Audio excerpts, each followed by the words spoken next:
Okay, I think it's finally time to get things up and going, huh? If I can get hold of my mouse. One moment, dealing with real-world technical difficulties, because, yeah, I didn't have enough time to set things up. Alright, there we go. Should be able to now.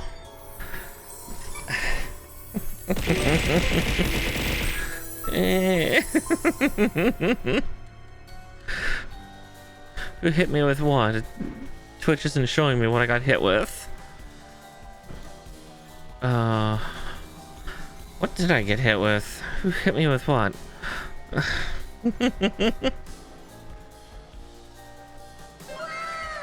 Oh, there it is. It's just being extra slow on Twitch's end.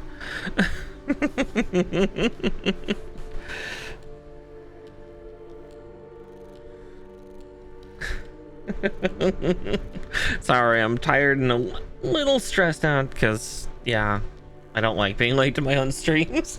But yeah. But no, welcome in. Then thank you for subscribing again, Sky North. I genuinely do appreciate it. It means a lot to me, even when I'm stressed. It brings me joy that other people like my content enough to at least, you know, give a little money or give some of Bezos' money to me. All right. Let's see. It has been that kind of week. Let's see. But yes, Merry Monday, everybody. Again, I do apologize for not setting up a poll. Again, as I said, this week has been a little chaotic, and coupled with my sleep schedule being all over the place, it's been a little hard for me to even set up the poll by myself, and my current moderators are just not active enough to help me with really anything, which is understandable. Nature's busy out of his shell, and Talon is trapped in the real world, so which is fair. She has to deal with the material plane far more often than I do. So I don't have any backup. It's just me. But I think I picked a good kit for us to enjoy tonight. Again, one of my comfort, well, not really a comfort kit, because there's not really anything like a comfort kit. But it's one that I've been wanting to build for a while. Admittedly, a few of them that have been on the shelf that have been actively neglected by polls. It's like, okay, I'll go for one of mine. That way, then the ones that everybody else wants can still be up on unvotable once I remember to actually set up the polls. Oh yeah, here, let's hop on over to that. Fluff has already joined us, so I can get that going. I'm also pulling the risky thing of wearing my headphones while my piercings heal, but they seem to be not inflamed enough that I can actually wear my headphones, because actually my ear canals actually started to take some damage from my earbuds. I have on that little small piece of cartilage in the front of your ear, it's starting to get a little scab on both ears from the earbuds. So it's like, okay, I'd rather deal with a slight irritation from the piercing than try to put the earbuds in my ears again. I have small ear canals, and it's really hard for earbuds to work. But enough TMI about me and my life. We are building another premium Bandai kit here. A Moon Gundam unit, AMS 123X Varguil, otherwise known as the prototype SAZABI, as Moon Gundam takes place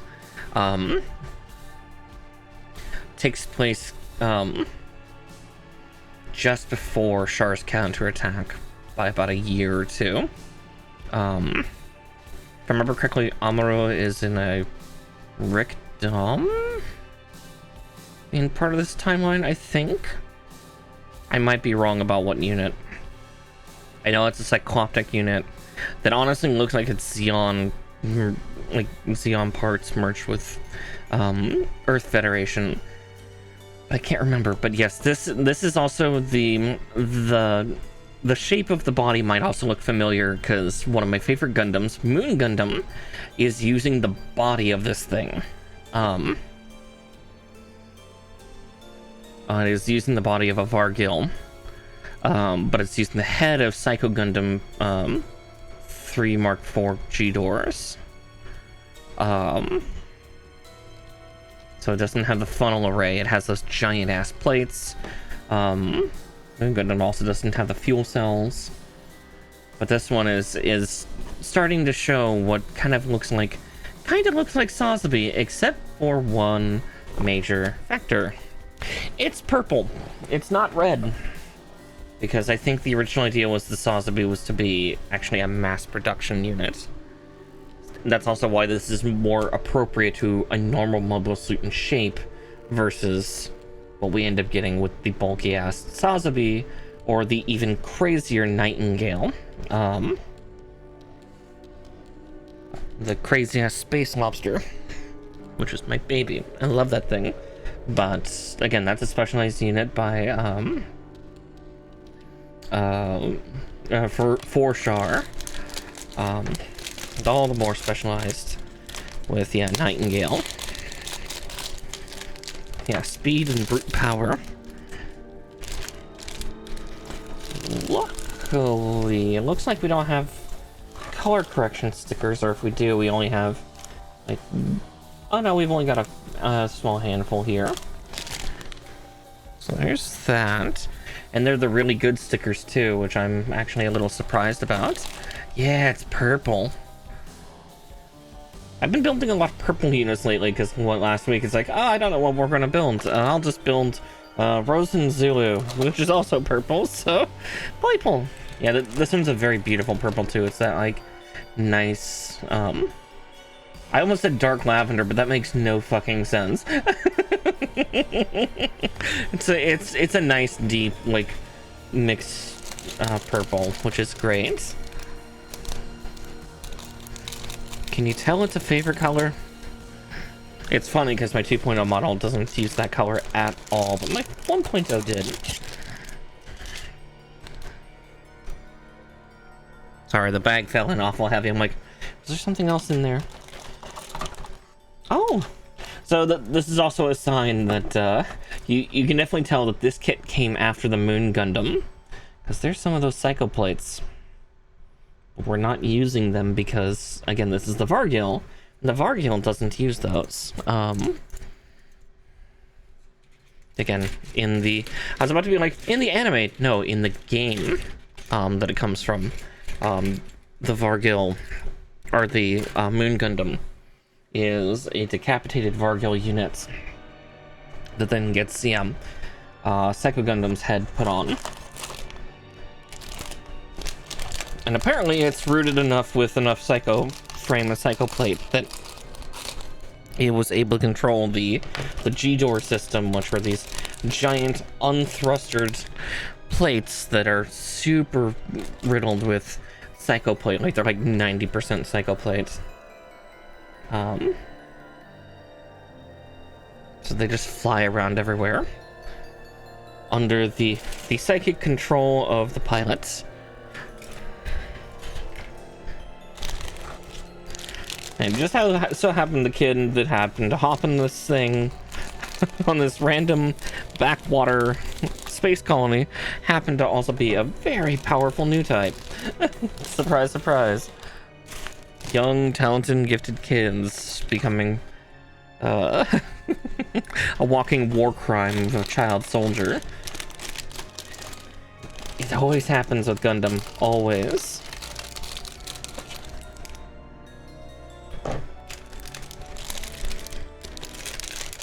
I still need to play that game. It's a mobile game, but I need to sometime.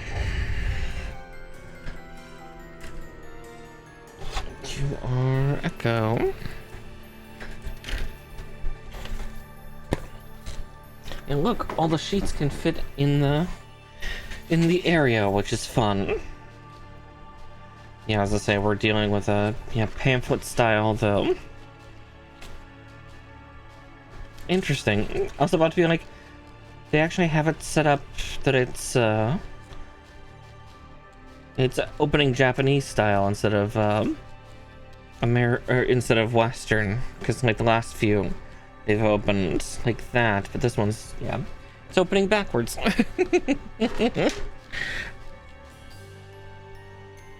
Let's see, but let's grab my tools while I'm at it. Oh, because I was not prepared. Luckily, my cart is like right next to me, and it contains all the fun things I need. Now, let's see, color correction. Yeah, like I'm probably not gonna put on the yellow parts, the hazard stuff, but I will put on the eye stuff. Let me just find the right color. I could use a super metallic. Yeah, we'll use super metallic red, because that gives a really lovely like camera eye look. Oh, but I hope everybody's been having a a good Monday so far. I was doing a lot of cleaning earlier, and then I proceeded to crash into bed because my poor body's just like, even though you just ate, you're tired. Go the fuck to sleep.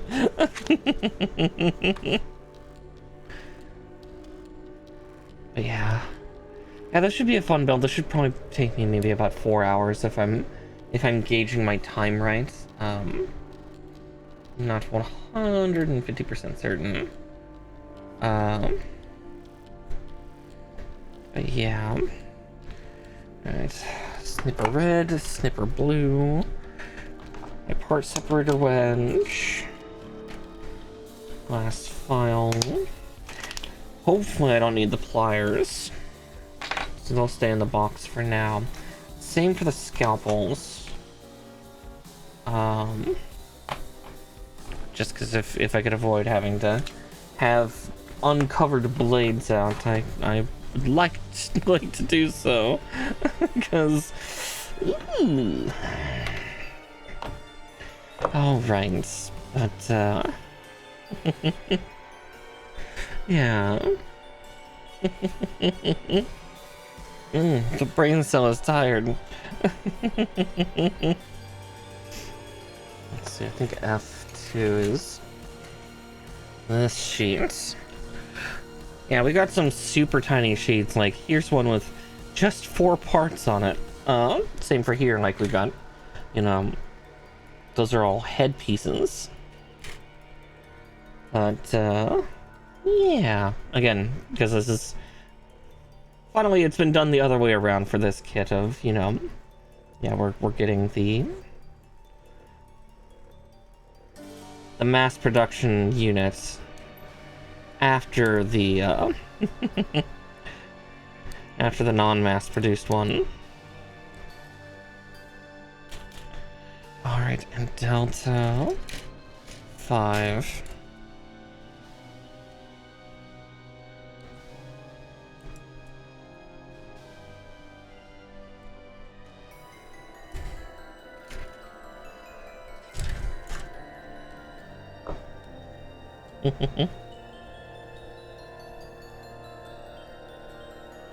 Luckily I don't have to custom paint this. God, that would be the hardest thing, because this is a special edition kit. Because, obviously it's premium Bandai. God, that would suck, having to buy a second one of these just so you could, maybe give it, like, a metallic candy coat and, give it the SAZABI colors. It would be so cool to see, but, ugh. My heart hurts even thinking about that. Like, luckily this wasn't an expensive kit to get. It's just, it was kind of like a one-off release, so... I found one disadvantage to having shorter hair. My fan likes to dance for... Ooh, okay. I cannot adjust like that, Howie. Didn't hurt super bad, but just felt my, industrial get nudged. Oh, and I need D6 as well.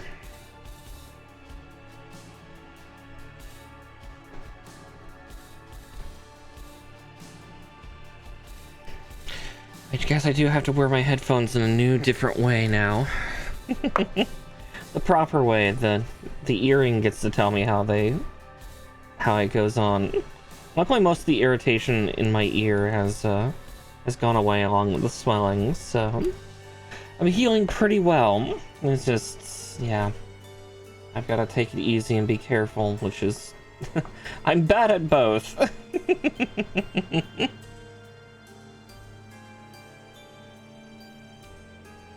But at least been cleaning it properly every day. 2 to 3 times, saline wash. But then again, I've always been good with, like, whenever I've gotten tattoos or now piercings, of just being real careful. Of all the things to mess up, you don't want to mess up either of those.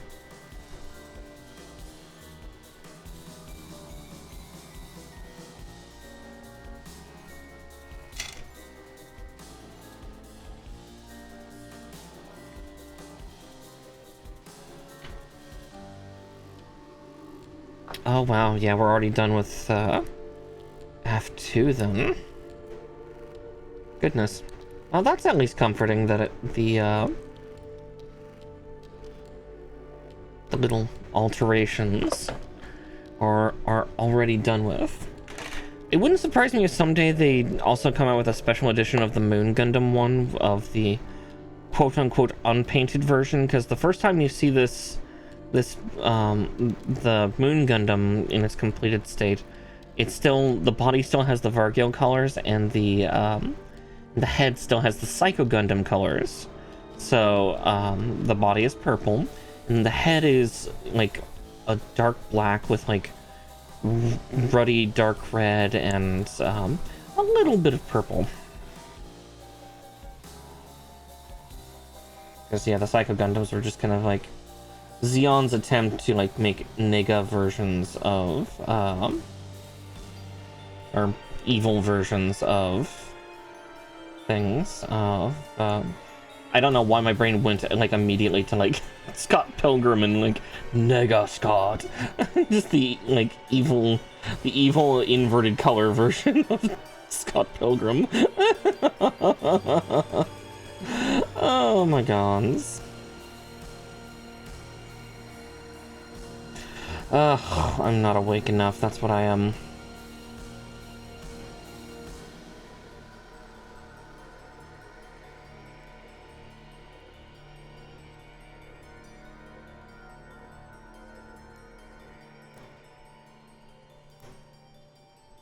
Oof, that's a tight little fit, though.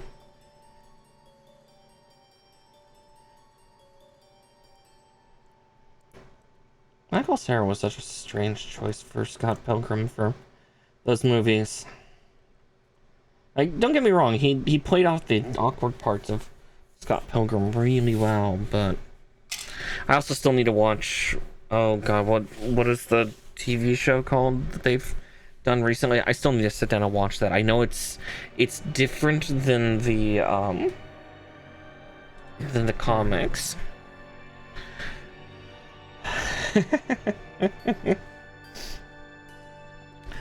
Yes, Raven, you're a very, very good girl.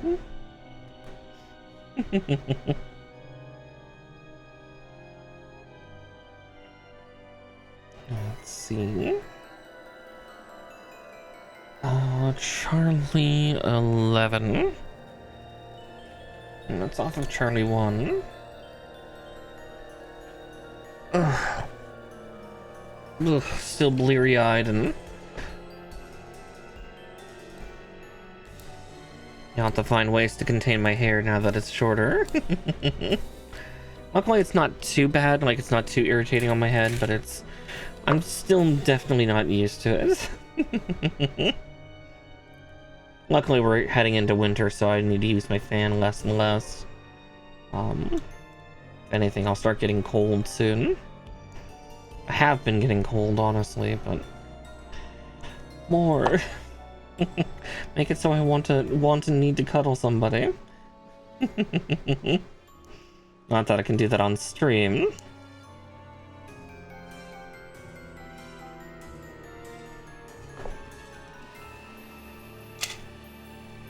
Okay. Also, an ad's coming in about 3 minutes, from what I can see. Yeah, the plus head with this also, since this is such a new unit, we don't have to deal with polycaps, and also this has one of the more thoughtful designs, because the original Moon Gundam high grade kit,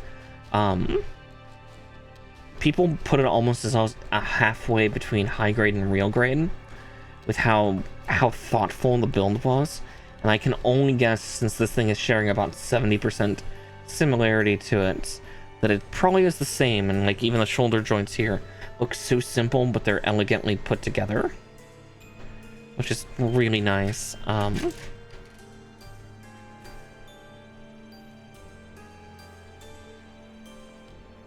32.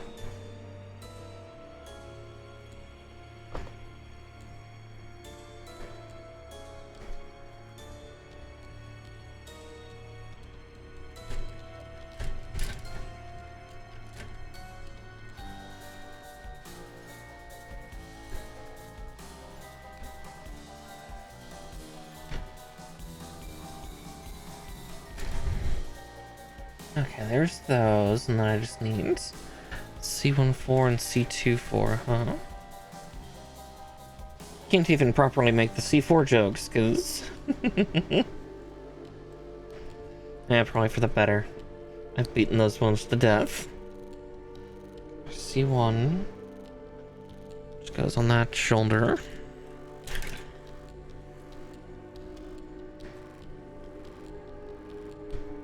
Again, following the old comedian rule of 3. Or just the rule of too much. Whichever. Actually, yeah, I'll trim these so I can slot this into the other part, and then we'll trim the other part, since it's actually quite small.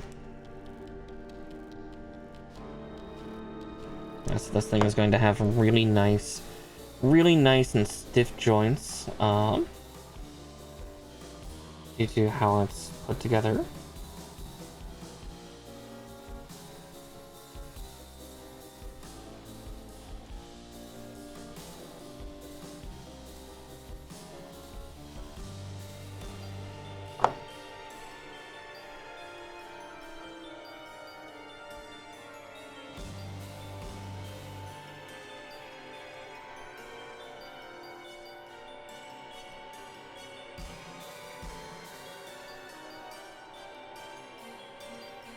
Oh, I was supposed to put it in that way and then rotate it. I see, because that's a better fulcrum, but I actually put it in backwards and had it ready to go.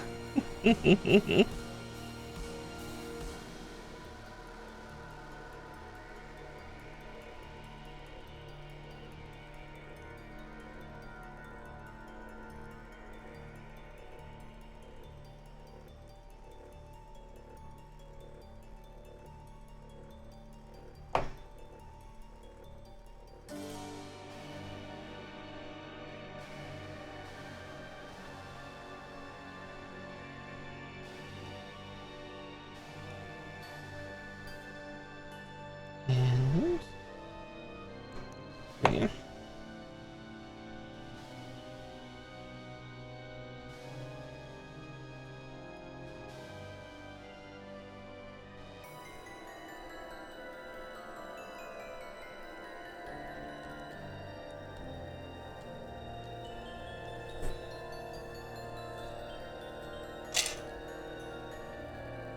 Okay, then C110, because we're encapsulating the chest piece now.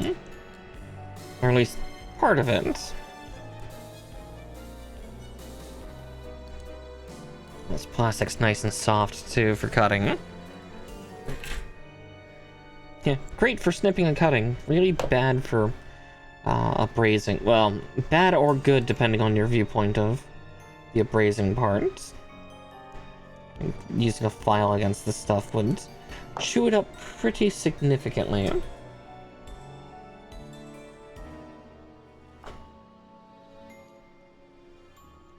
Also, yes, hi, Mallow. Mallow's thumping her tail up against my leg. Just be like, Mother, love me.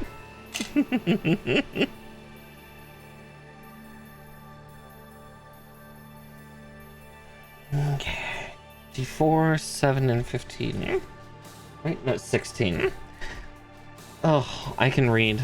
I can read, I swear.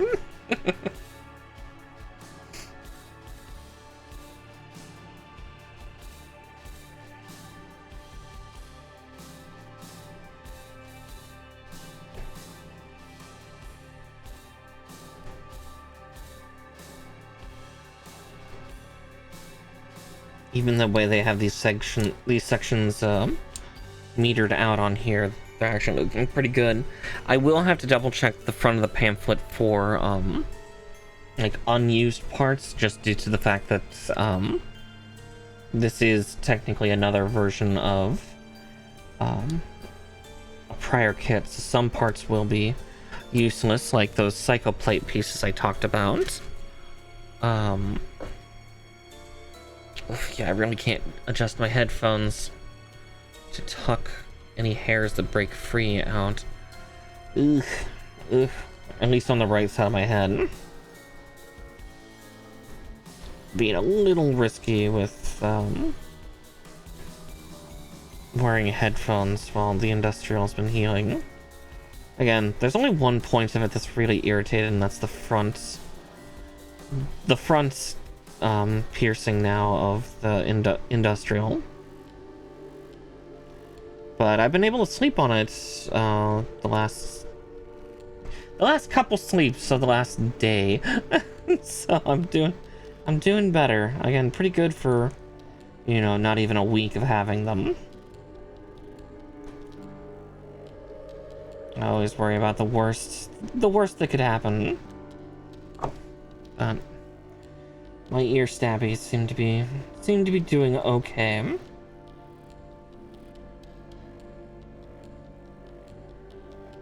Really cool parlor, tattoo, or not tattoo.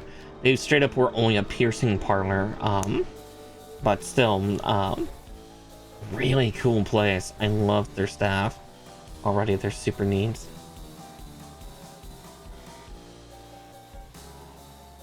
Really nice jewelry too. Like it was definitely a bit classy. Okay,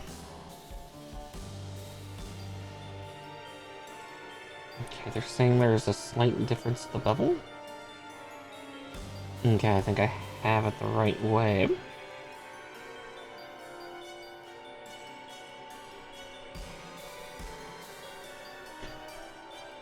I even got really nice looking, like, temporary,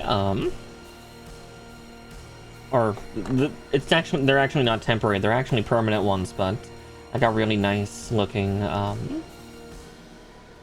piercings to start. Again, super simple, yes, but again, ones that you could wear for the rest of the time if you really wanted to. Definitely for the industrial I will. Maybe I'll get some new end pieces every now and again, but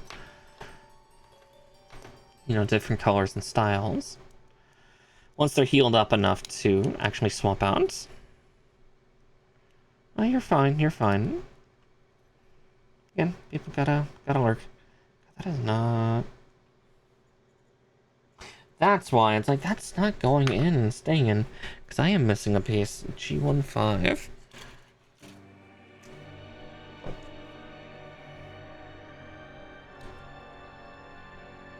But yeah, I got... Let's see, my industrial bar has... Yeah, the two gems on the end of them are in, like, little 4-point, like, claws at the quadrants. Of, I believe, titanium. But the gem spheres in the middle of them is red carnelian, which is really pretty. And then, both the studs I'm currently wearing for my piercings as they heal, have garnet, like garnet, polished facings inlaid. They are very pretty, all things considered.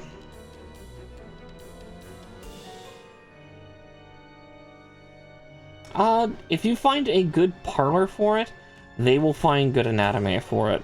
I'm going to keep that a buck, because where an industrial piercing goes does differ per person. Like, mine's actually pretty far back. Mine, the forward piercing, as I keep calling it, the front, the one closer to the front of my face, is actually about... God, trying to think on, like, kind of an ear structure.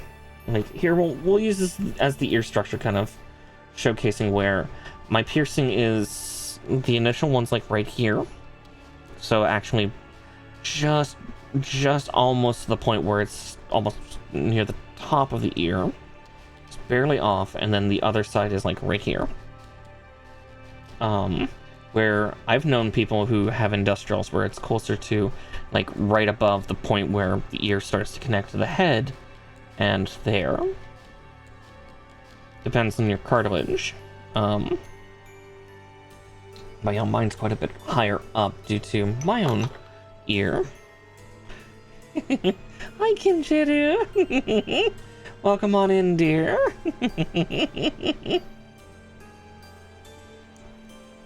You caught me as I build little plastic models. And talk about ear piercings, apparently.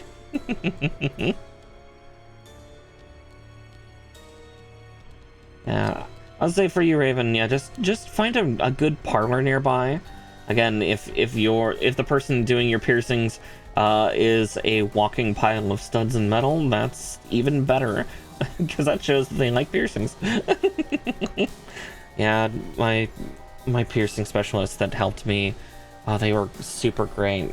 But yeah, they had so many, like, they had like a couple dermal piercings in between their eyebrows, yeah, cheek piercings, a couple lip ones, like 8 or 9 what seemed to be like piercings on their ears, and yeah, they were so cool. More than fair, Kinjiru. Lurk away. I always appreciate lurkers here. G27 and C19. I got mine done on Wednesday last week. My day off from streaming. I did that and got about 2 feet of my hair cut off and had it dyed a similar tone and cut to a similar shape as my model. For the most part. Yeah, I got my... Yeah, I went and got my piercings first, and then I went and got my hair done, which was a fun challenge. I felt so bad for my stylist, because she kept bumping the industrial, you know, it had just been pierced, so it was extra sensitive and tender.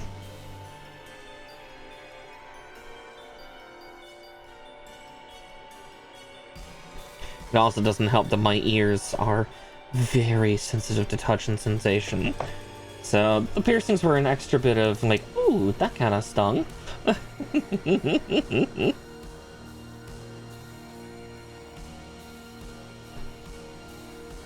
Yeah, like I knew that I had wanted to get my lobes pierced because I have never gotten them pierced before. And finally it's like, you know, I've been on this world long enough, I should. And yeah, I've always been curious about an industrial. My little brother had one for a little while when he was younger, and I always thought they were really neat. But I was like, I'll have it asymmetric, and then maybe like I'll go back and get like a couple helix or oh, right, I can't adjust like that. Ow. One moment.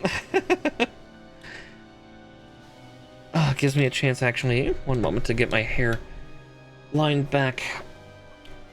I just tried to adjust my headphones. It's like, I feel like they're slipping back, but I always put them too far forward on my head. Oh, luckily they are big over the ear cuffs, and I have relatively small ears. Ooh, I gotta be careful. Doesn't hurt super bad, but it's definitely that I feel the industrial move, and it just kind of shifts for a second. It's like, ooh, that should hurt.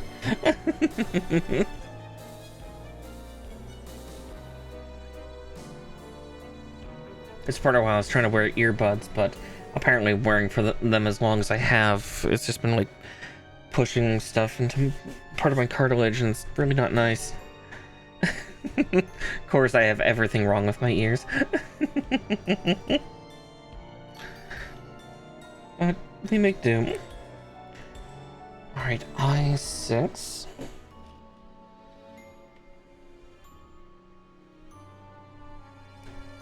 Yeah, that's kind of where I'm at too, is I was thinking about getting 2 helixes eventually on the back of my left ear, so I could have like a double chain that would go down to the lobe eventually. Then I would have to find jewelry to match. Though, that's still 3-4 months out. It's because I want to give time for it to heal. So I can heal pretty quick. But just gotta be careful. Let's see. Ah, there it is. I6. I see it. Huh. I just noticed they gave me 2 of these. Oh, I see, because there's other parts here that we use for this guy. Oh, no, there's no need to cast heal. It's just, it takes time. I mean, it's kind of like tattoos or surgeries. Just takes time. I already heal fast enough as it is. I wouldn't be surprised if by the time I actually go and get my ears checked after these piercings at the 4-month mark of just them being like, huh, you're like closer to 8 or 12 months along for healing. Because I've had that happen before. I've had that happen with other things. I'm not exactly Wolverine, but I do heal faster than most people expect.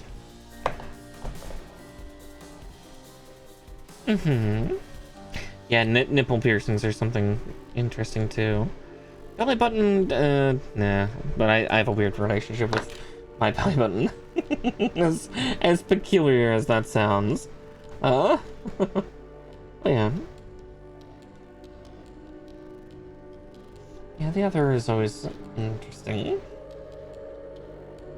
I've also thought about a tongue piercing, but that means I'll talk funny for a couple weeks. And I would have to talk less, for those couple weeks initially to let things heal a little bit.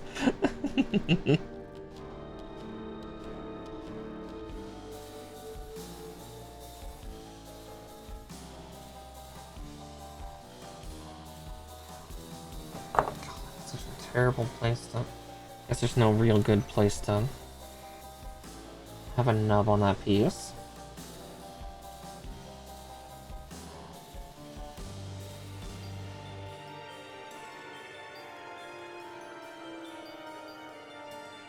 Again, at least the plastic's malleable.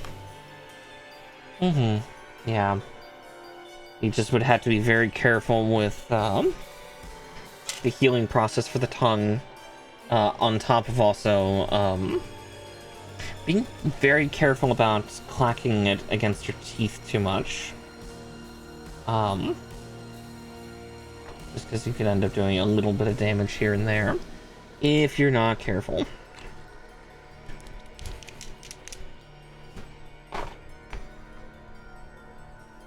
New pen, who dis? I gotta... Since this is one of the old hardpoint ones, I have to shake it up.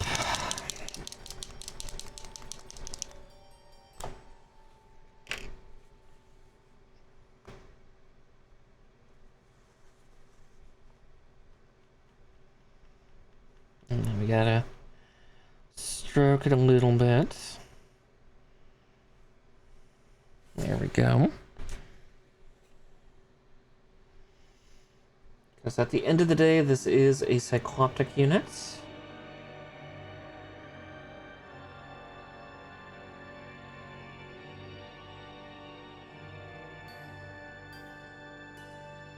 gotta give it a beady little red eye.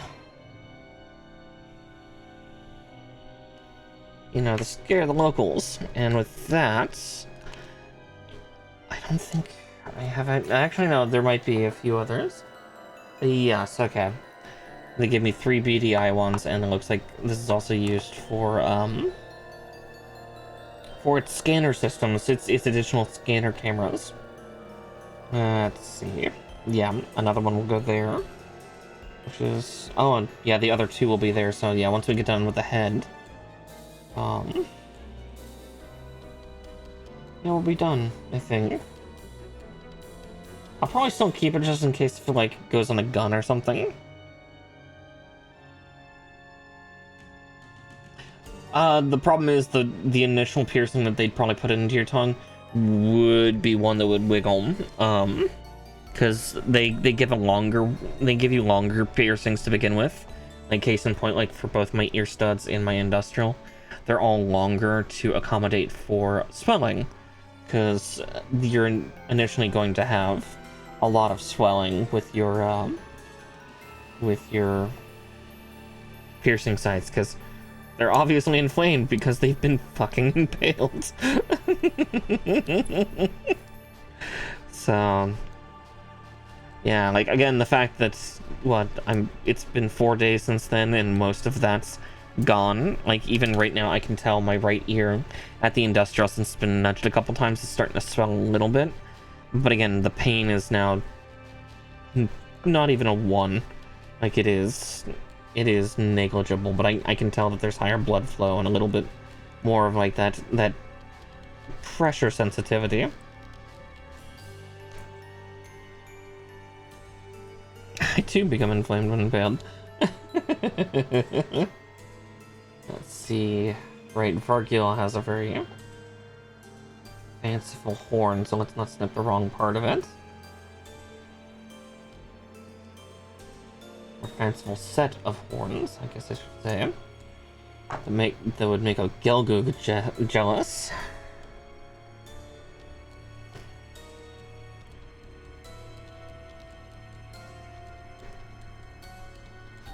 I guess maybe just Char's Gelgoog.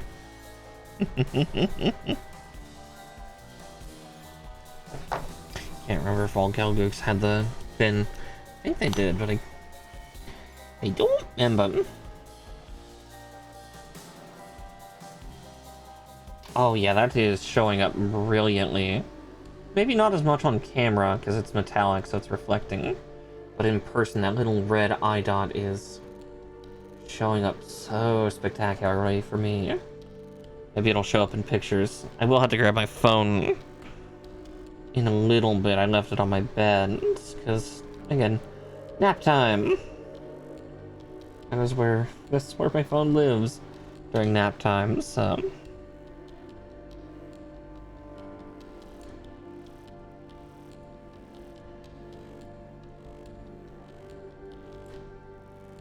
yeah, that industrial piercing though did hurt a goodly bit.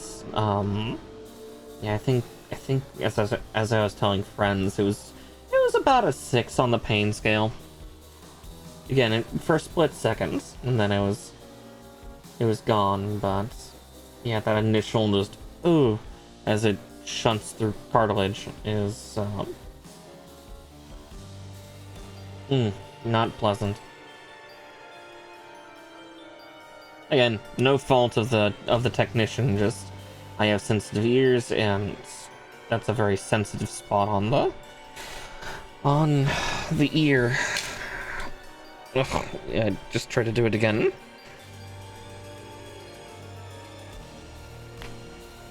Alright, and then J3, which will kill off the J runner here.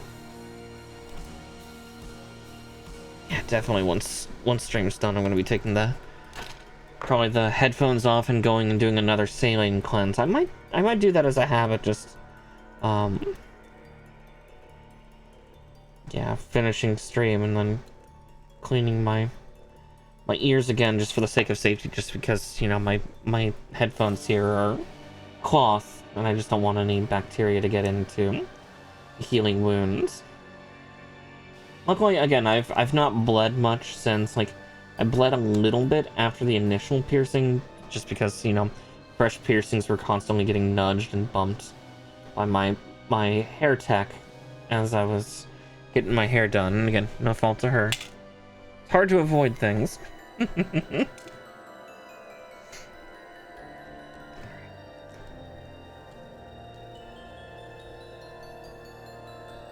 the two other spaces that get this lovely red color are here. Oh, that's so chrome looking. It's great. You can really see it there in just the bright reds. And this back camera slot. Like that. And then I can later on also take a Q-tip and just clean the edges just to make sure. But yeah, there's that. Yeah, these other stickers I maybe will put on, we'll see. Because these are actually the really good stickers because they're the clear and the more durable plastic ones. Yeah, we'll see, because also I doubt there's raised edges for these parts, so I might put those on. Just because the Varguil does look kind of complete with them. We'll see. Let's see, saying ×2 for this part. Okay. Oof. Felt a little hiccup come up.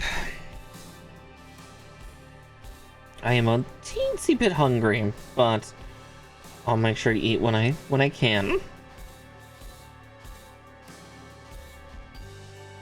Alright, so I need E20 and 23.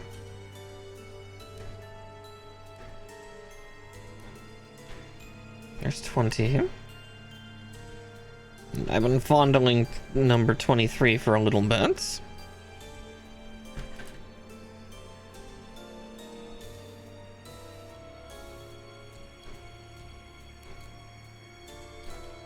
Oh. That one popped out on its own. Okay, it didn't disappear into the void. Just onto my keyboard. And C2.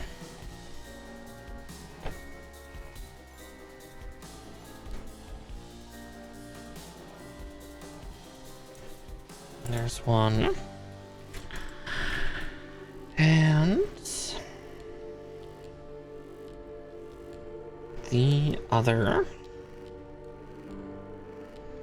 Now I just need to cut out the J2 parts.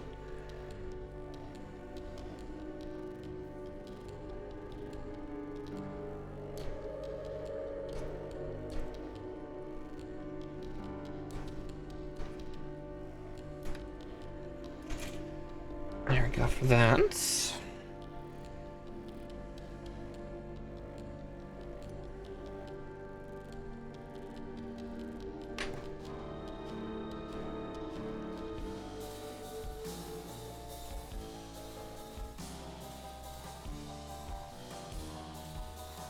Now the great trimming.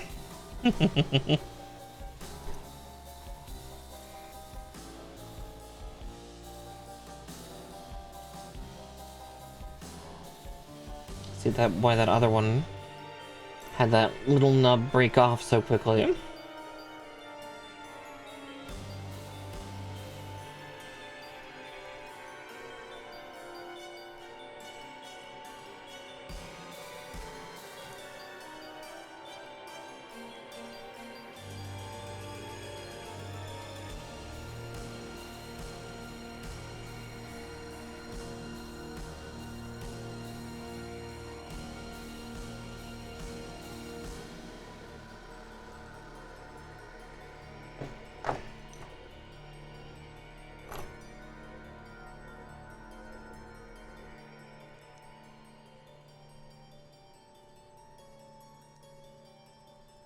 And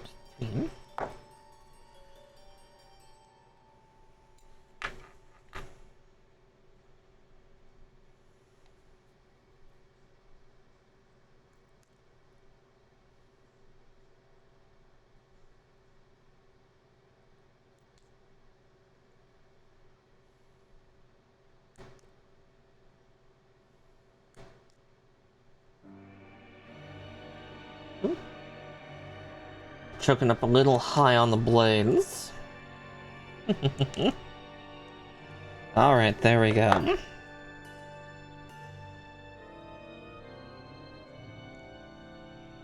Another advert's coming in about 3 minutes, so beware, everybody. Also, for lurkers, I will eventually start... I'm gonna start getting kind of something similar to like what Nature has for his channel. I'm gonna start getting a kind of a check-in, check-in button. I need to do that sometime this week. Trying to get organized. That's the challenge, though, is trying to be organized when you're when you're distracted. Distracted all the time. Oh, fuck. Oh, that doesn't... If that does not stay in, I might glue it. But it should stay in once we get it hooked in. Oh, yeah. I shouldn't be able to fall out, but... Yeah, that one's super loose, though. The other one just as bad?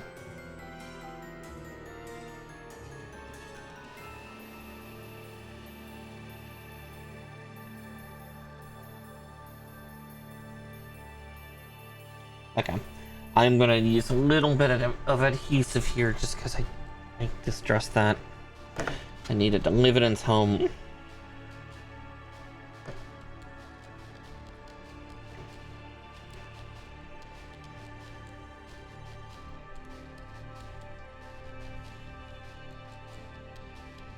Reacquaint the applicator. Okay, don't need too much. Got a couple droplets on bottom and top. Just gotta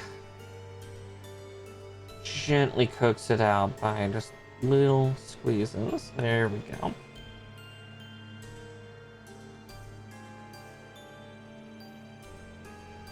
Just that will be more than enough because it's gonna start melting the plastic.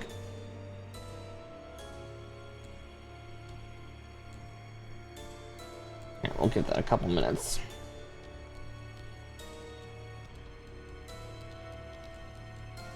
Just for safety's sake, I'm gonna do that with this one too.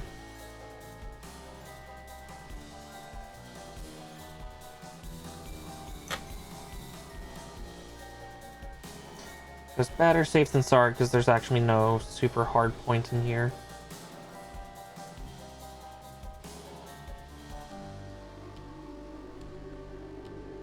For these to connect, so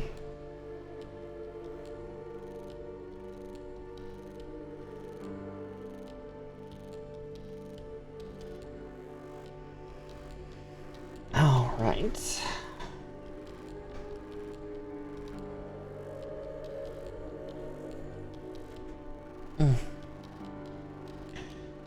Okie dokie.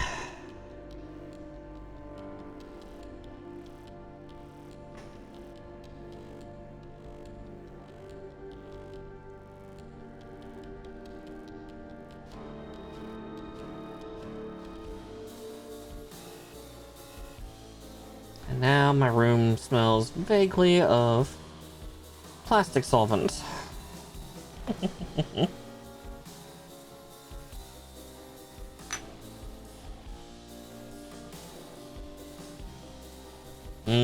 I love the smell of Warhammer glue in the morning. I also have some Tamiya cement, but I tend to turn to the Warhammer glue more often. Go for the industrial shit. Okay,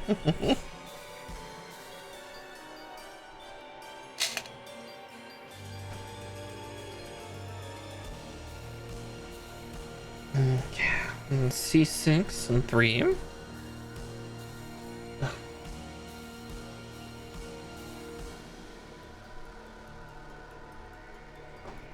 So let's get cut out 3, and then we'll find 6. So there's that. And there it is. Right, yeah, the kind of SAZABI armor flap that kind of goes on the interior shoulder. Or interior. Anterior is different. I don't remember how.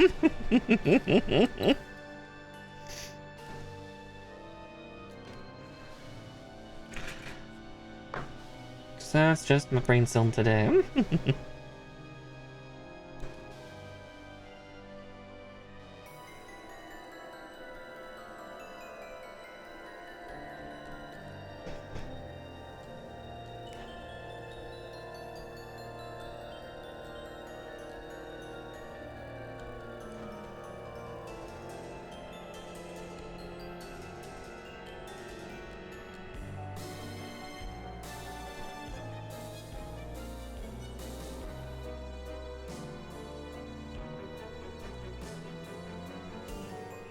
Just get these all trimmed so I can just be more thorough in installation.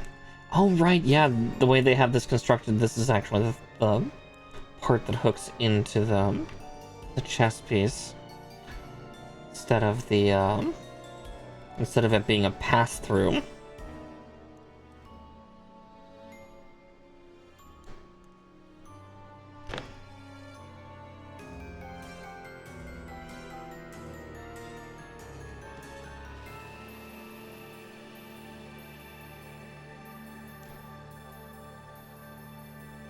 And then we'll be putting another plate on top to lock those two into kind of their little hug, which is super neat. Yeah, definitely that might be something I do when if or when I run out of kits, is we might go back and do like, alright, time for detail work on all these kits. You know, grabbing like some of their decal sheets, doing some water decals, potentially doing like a little bit of scribing and specialty painting, stuff like that. We'll see.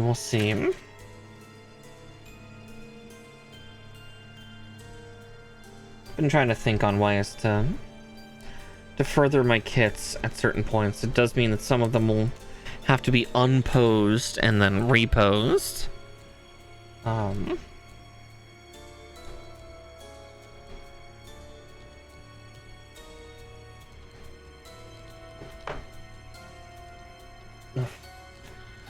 Okay.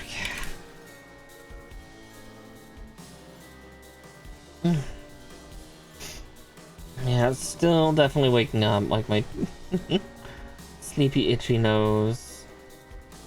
And all that.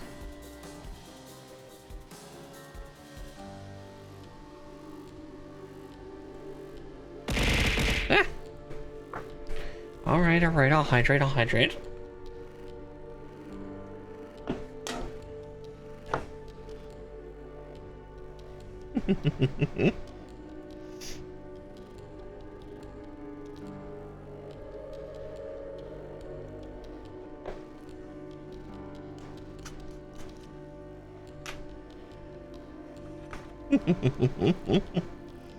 You delightful menace, Benz.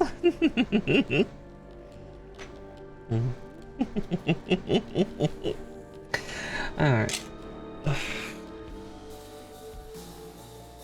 Alright, let's look at these decals. These stickers. So... see where they're supposed to go.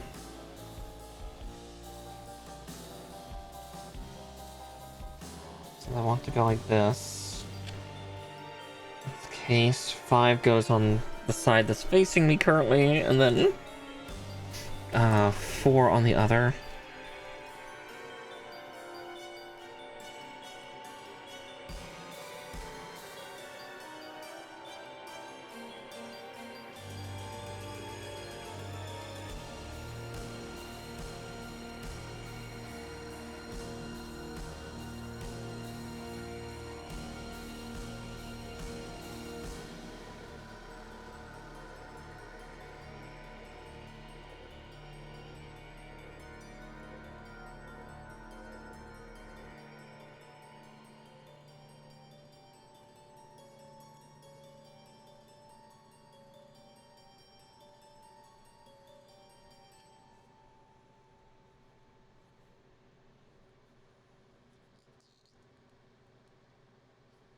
Okay.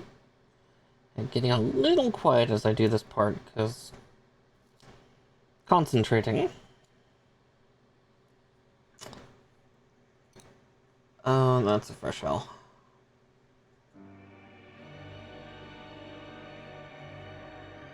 I've created a new hell for myself.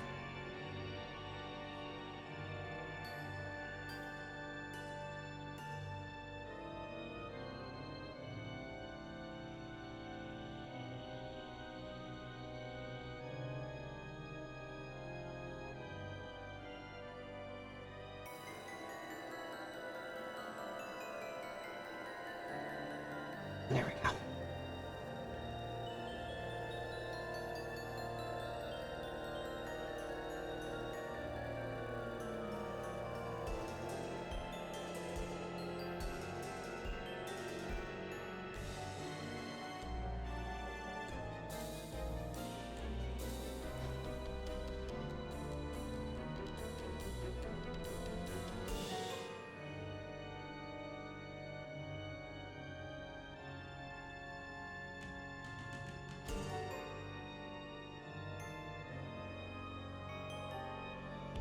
Basically what happened there was I pulled the sticker up, but I pulled a thin film of the paper with it. So it was like, oh no. Oh god.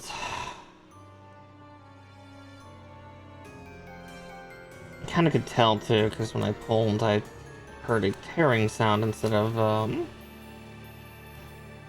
clean sound.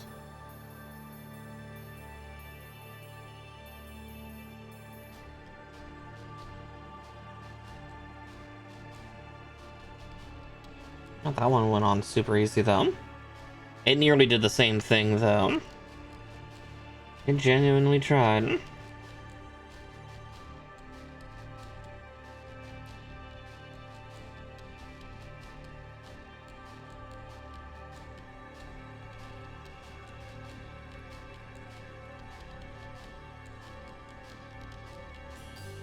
There we go.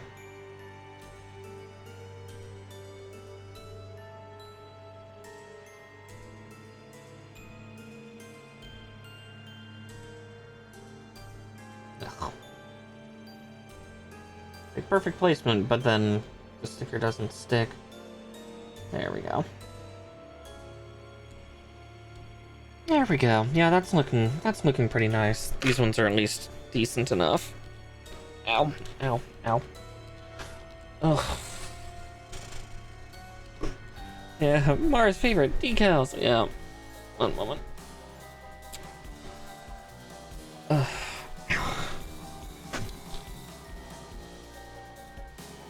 It's not super painful, but it's just reacting just a little bit to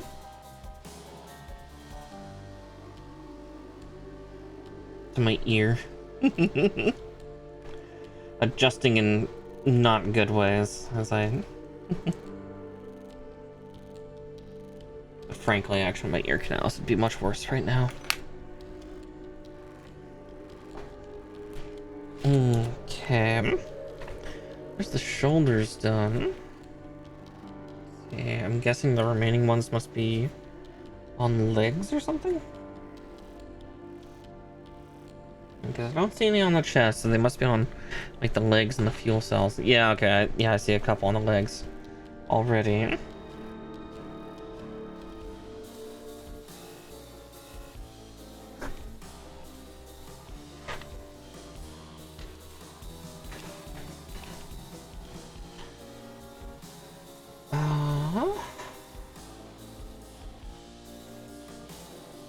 Okay, this part is still duplicated too. Cool, cool, cool. Alright, we got done with the J sheet a while back. We should get rid of that.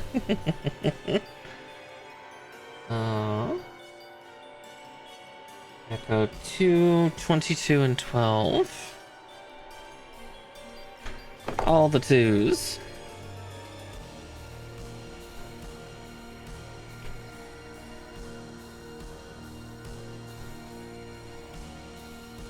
There's 12. And 22. There it is. I gotta do this twice, because arms. Oof. Elbow just pops. I'm grumpy. I don't like it.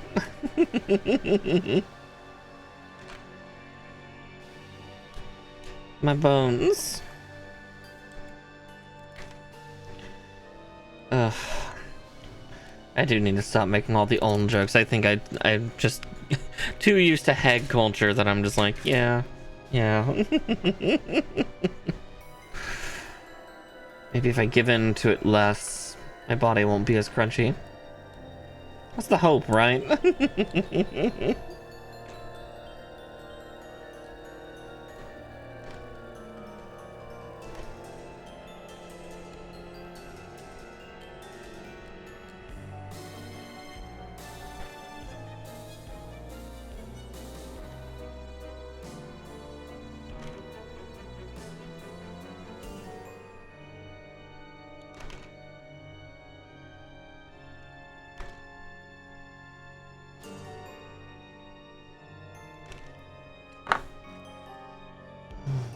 Okay.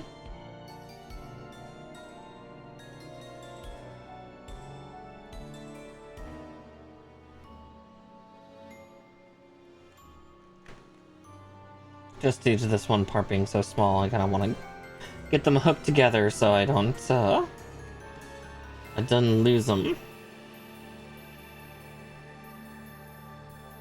Except for the whole... I did one right and one wrong.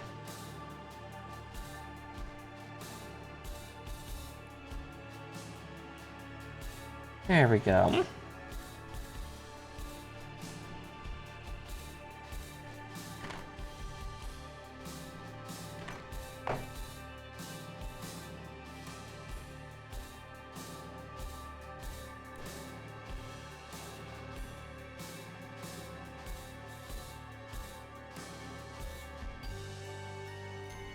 Okay, there's that.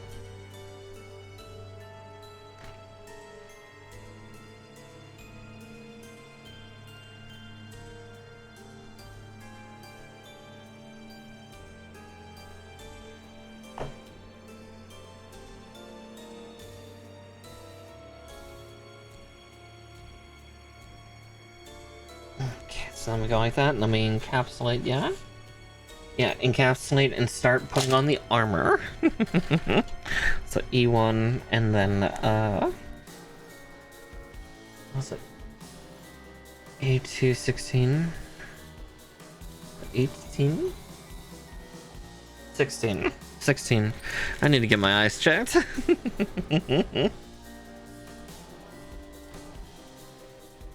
Bleary eyes.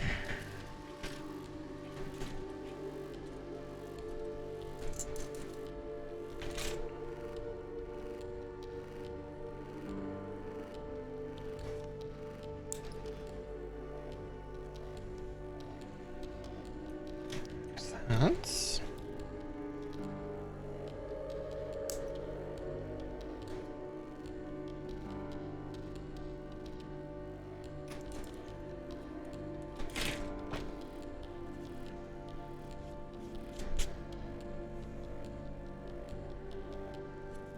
Sorry, my snipper's nearly chopped into my fingernail. Usually that happens when they're too long, but maybe that's a sign that maybe I should just keep my fingers on the right hand short. You know, for reasons.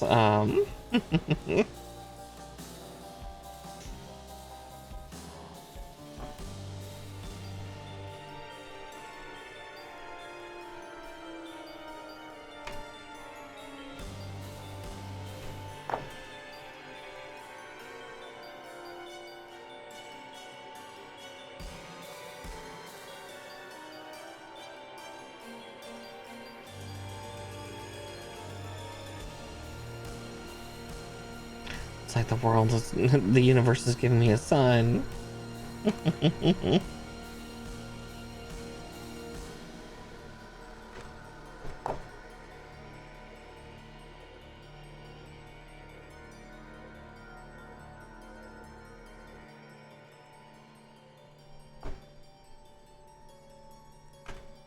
one. Oh, that one just falls off. Cool. Okay.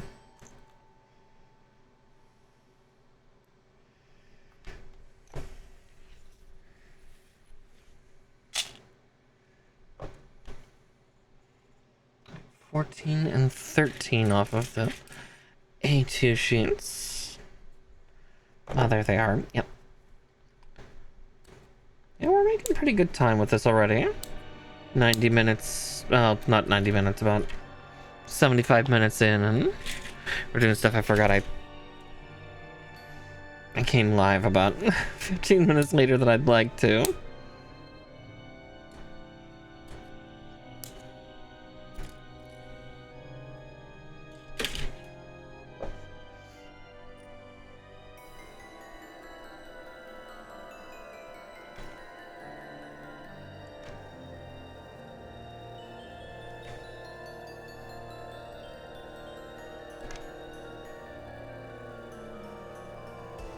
Snip 1 and snip 2.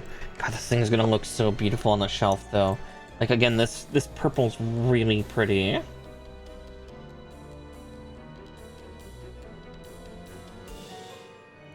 Purple. I think I only have like 1 or 2 other funnily colored units. Well, actually, no, I do have 2 other purple units, I think. So do I have the Michaelis and the Beggardur? I think I do. From Mercury, which are kind of lavender purple units. And I guess Fodact also had purple on it. Burble. They've been going really purpley of late. It's good. I actually need to sit down and watch the rest of Witch from Mercury, as well as G-Cox or G-Quax. However you want to pronounce it. G-Physics, we can just call it that. It's technically, it's called that for a reason, and it's, because it's actually the name of a metaphysics formula, or like a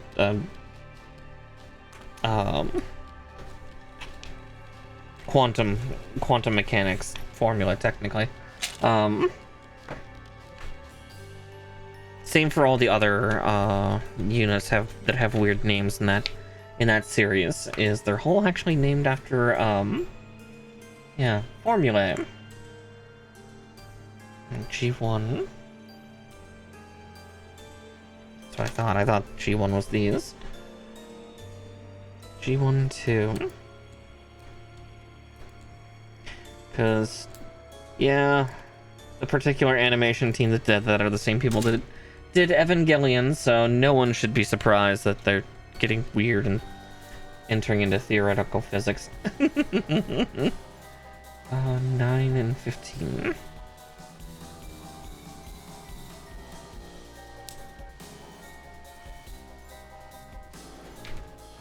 15. And 9. Second verse, same as the first.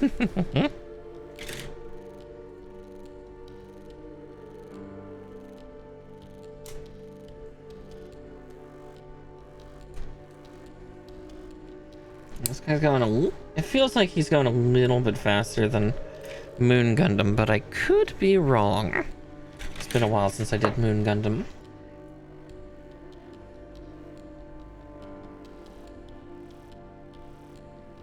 Oof, that was a weird dexterity failure on my part. My hands be wiggling. The moon, yeah. Moon Gundam is so cool looking. I'll have to see if they have like a special edition of that thing. I would love to build the Moon Gundam again. I had so much fun with it.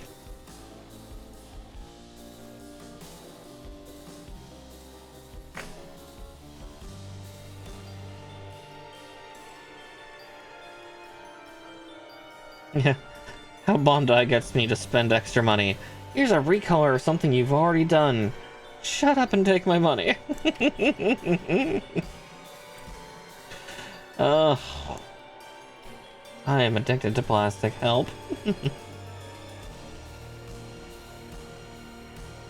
Though I'm steadily getting to the point where I'm going to need to dump both 1-gallon jugs that I have full of all these nubs. Because we're about like halfway, 2/3 of the way through. Life in plastic, it's fantastic. Yeah, everything goes back to Barbie girl, doesn't it? Okay.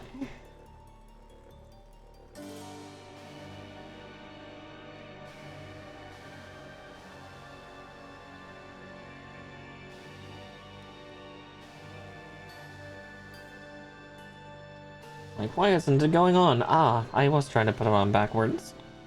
And it was unhappy with me for trying.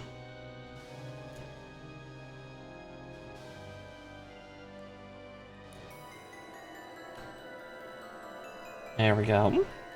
Yeah, God, this color scheme is just so nice looking.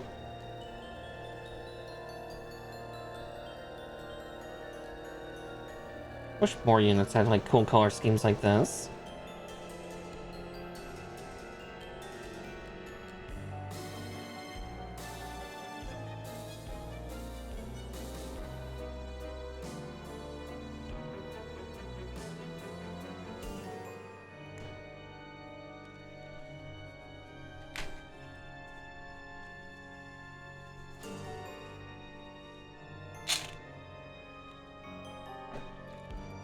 Okay.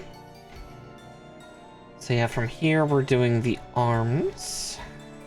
So, or like putting them all together.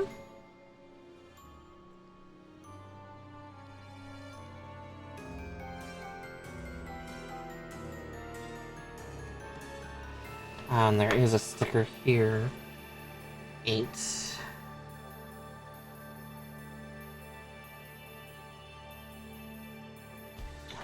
That is very small.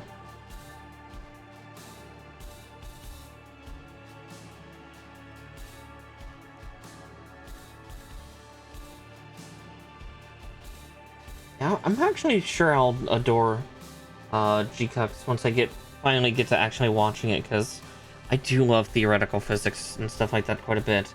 Like, I adored that with, oh, what was the name of it? Godzilla Singular Point? A fantastic, fantastic anime if you like theoretical physics and like really deep math.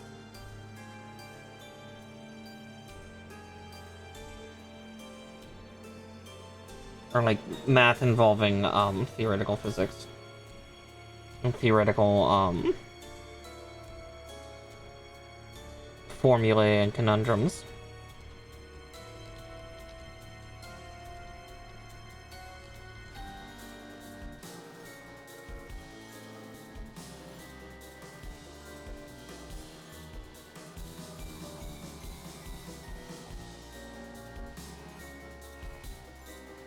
And this is why I hate stickers, it was perfectly on and then it's not.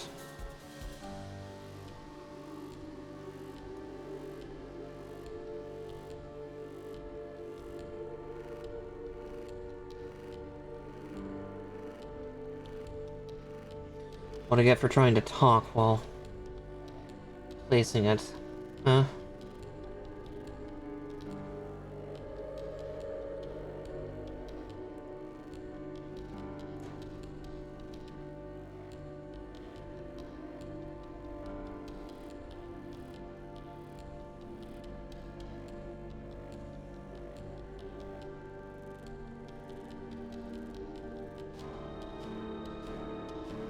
Okay, while we're at it, I'm just gonna put the other one on the other arm real quick.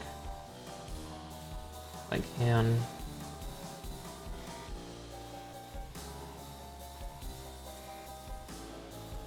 I think it would be slightly less infuriating.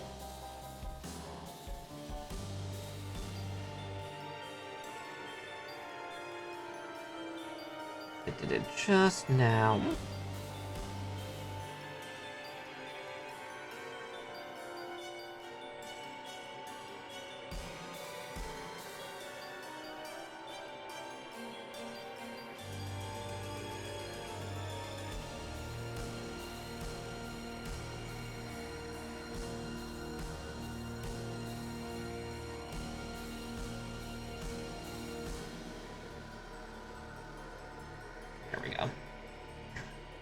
You just have to apply enough thumb pressure just to...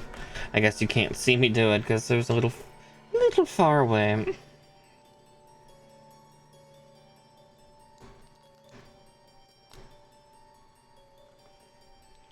Or a little far back. For now, I'm gonna give him open hands. So D14.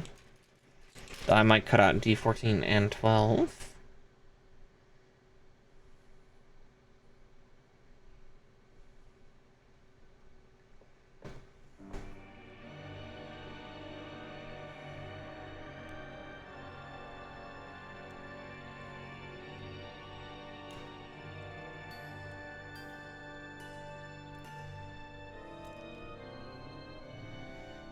We'll see.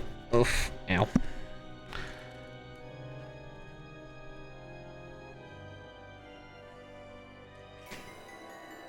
A217.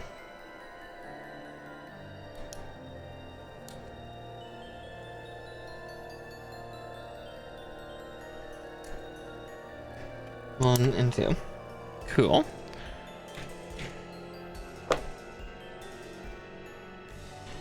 These will be good for beam sabers if I choose to do it, which I should, because frankly the Moon Gundam and Varguil's beam saber is really neat, kind of showing that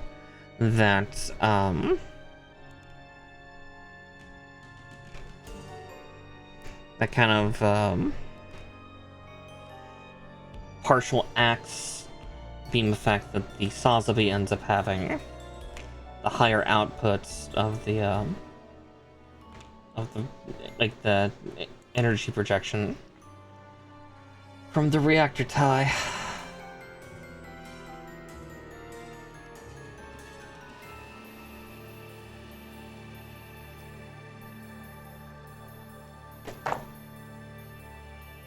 Yes, we will put the open hand on for now. And then we'll probably swap over to the grippy hand later. There's also a gun hand, but they're not gonna have me install that until we get the beam rifle. If there is a beam rifle. I think there's a beam rifle for the Varguil. The Moon doesn't have it, I think, but the Varguil does. Like the main unit, but again, the Moon Gundam is like a damaged and stripped down version that ends up getting repaired. Oh, right, that's the other thing that goes into the arm. I was like, yeah, what goes in the back there? Right, this thing has, like, quintessentially beam boomerangs. Just the weirdest fucking thing. We've also got 6 and 7. Yeah, I should have seen that coming, but those two also went on the arm.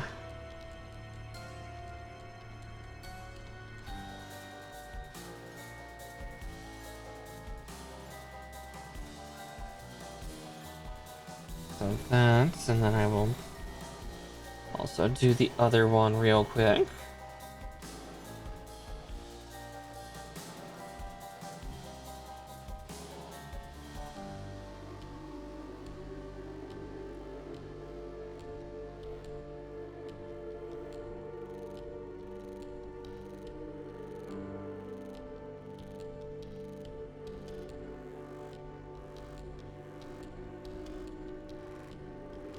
Of course. There's not enough contact sticks, so I gotta do it manually.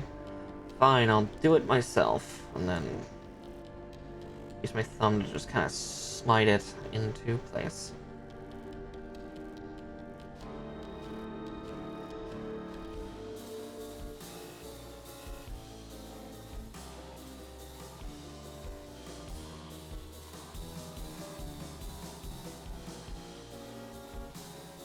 Okay.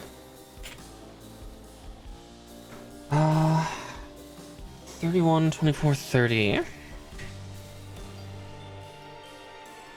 So 31 and 30. And then 24.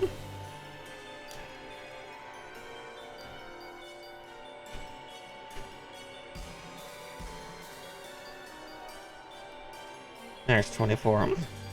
Yeah, because this thing does have an interesting extra weapon system that ends up not going onto the SAZABI. SAZABI ends up getting, I believe, additional tomahawks. Their own reactors. Oof.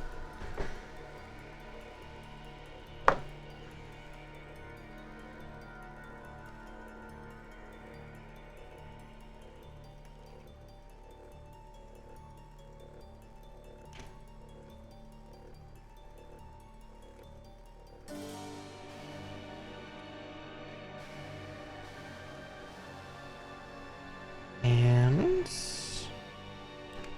let's get these nublins off, and then I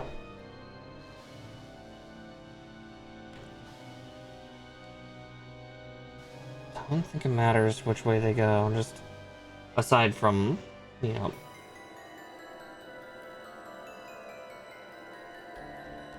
like that, and then like this. Because basically these have unfolded out into, essentially boomerangs. Little blade like energy blade boomerangs.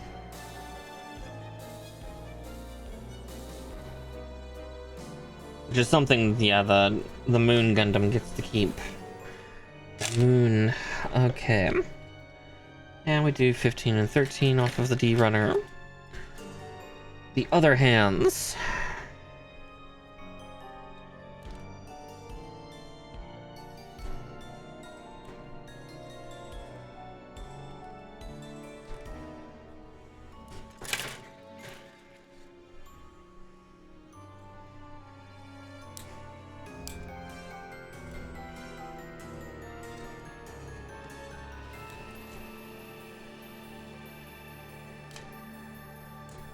Yep. Hi, Mallow. Thank you for catching that for me, dearie. One moment, I gotta go under my desk. Oh, I'm sorry, sweetie.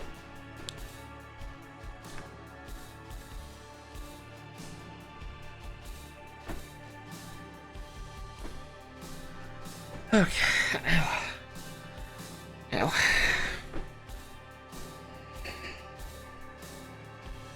Oh.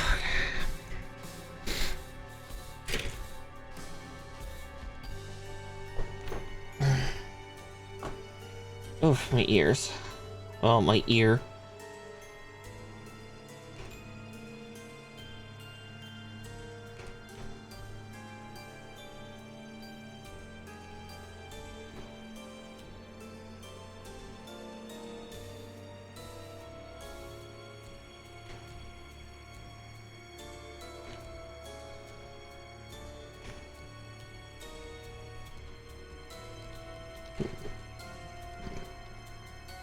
Excuse me. Those weren't terribly loud burps, but burps nonetheless.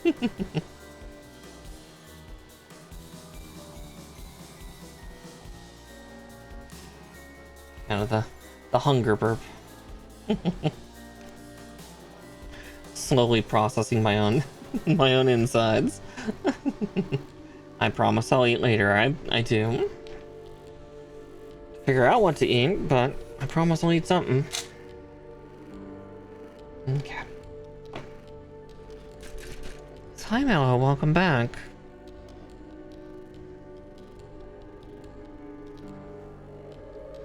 Done being a scaredy kitten?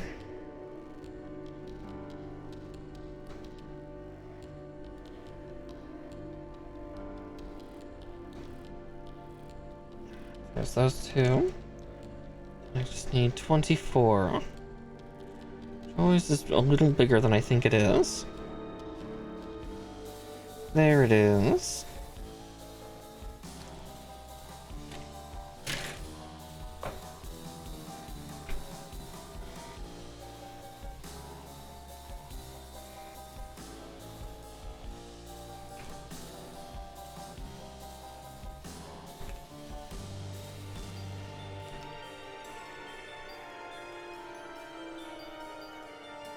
One. Two.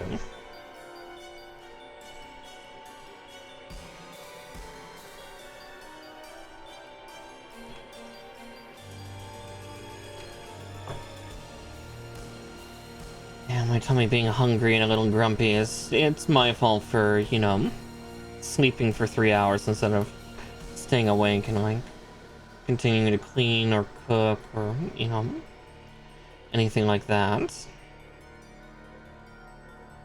I could have taken care of things. I could have taken care of myself, but here we are.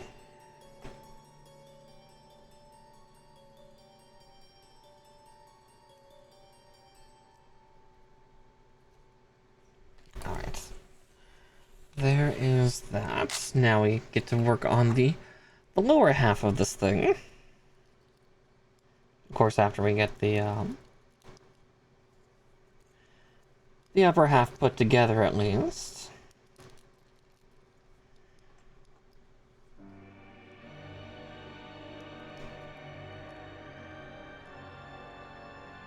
And there we go.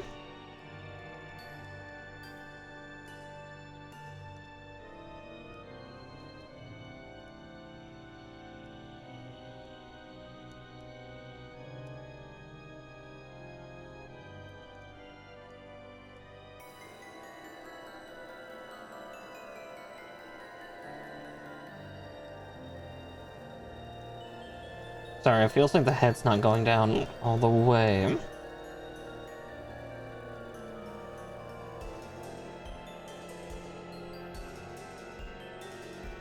Okay, there we go. Alright, time to do feet, though. Mm-hmm.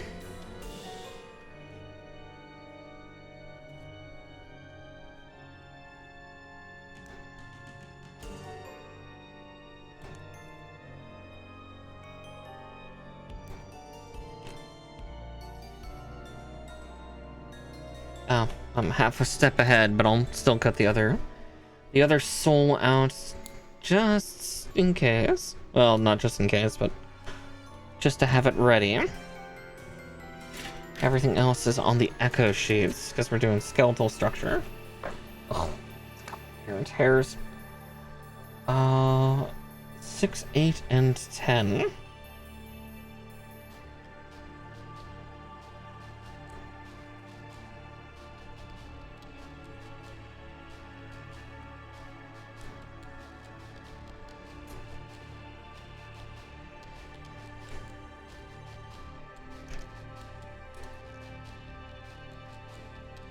There's that one.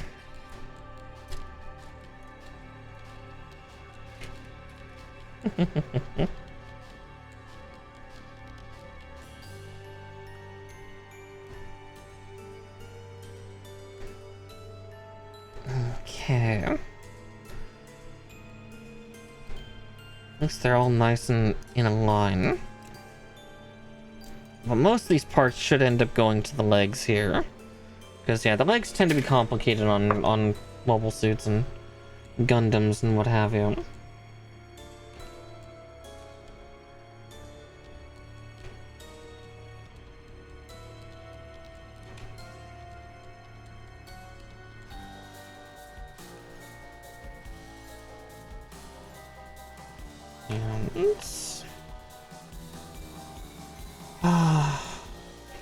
Yeah, the dogs are surprisingly complex.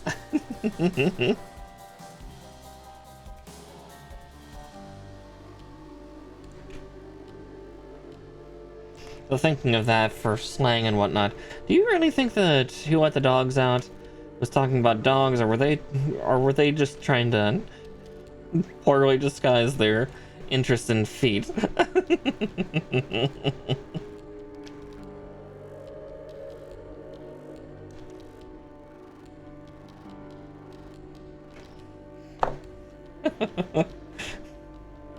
Just curious, that's all.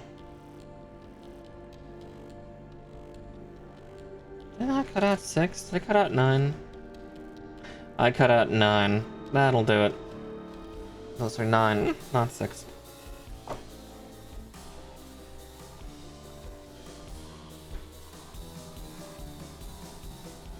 Like, that's not the part I need.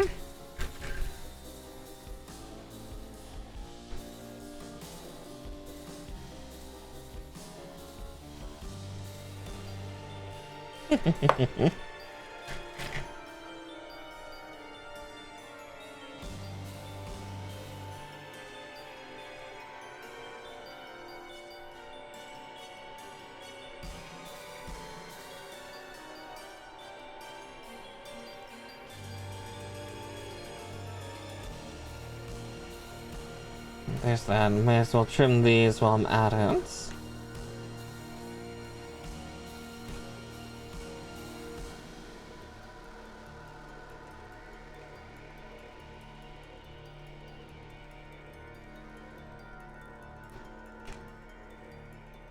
I'd actually have to go back and listen to the verse lyrics of that, because yeah, the chorus is just that repetition.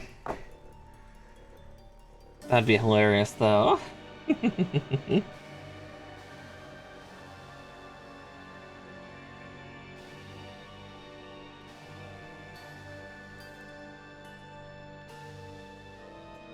Yeah, this is the author or the musician's poorly disguised fetish.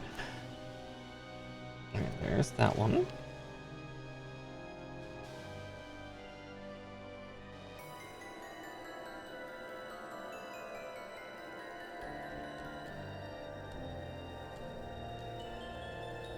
Okay, now we can...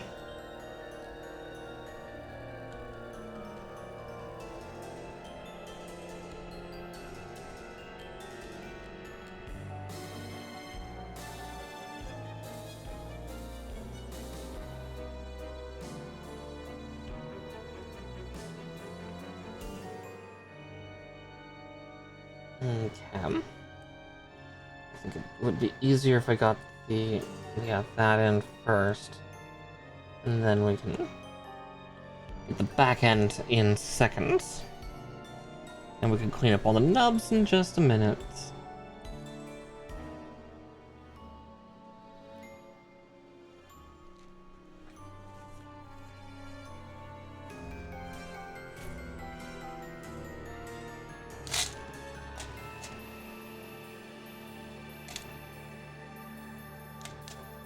Here we go.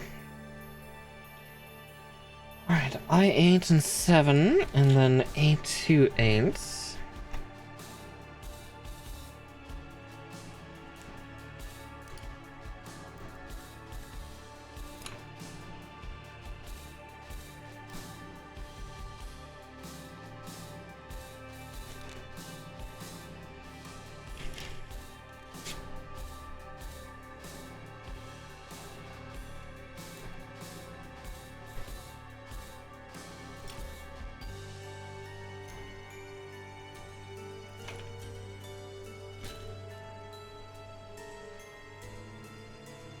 Ah, there it is.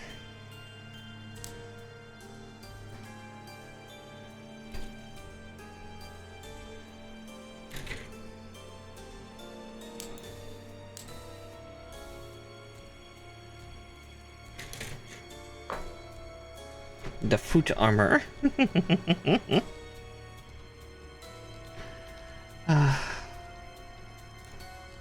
Yeah, like surprisingly simple for the feet, but at the same time, it still has the same complex range of motion that previous kits had.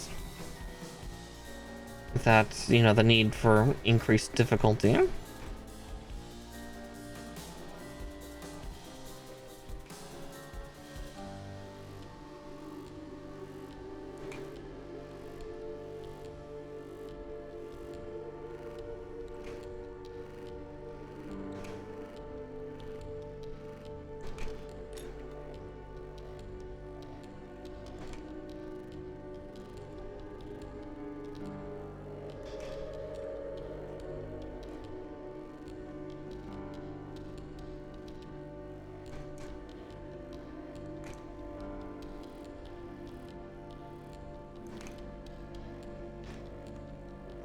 And 2. And finally 3. Alright, let's get this armor on the back side of this thing.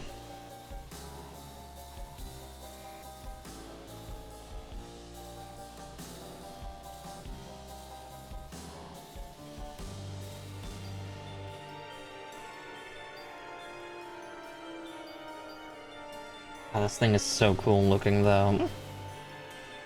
I want some of my favorite designs. And of all the things that it's connected to, a fucking mobile game. It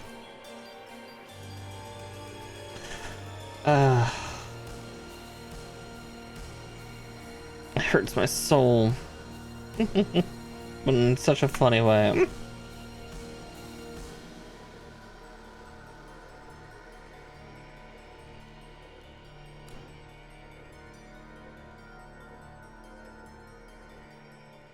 Yeah, Mara Rage. Pretty much. I'm so bad at playing mobile games. Like, even some of the gachas that I play right now, I'm just like, eh. Kind of getting laissez-faire about it again. Alright, there's the feet done. Though now, the way that these feet are set up, we actually have to build the legs over top of them.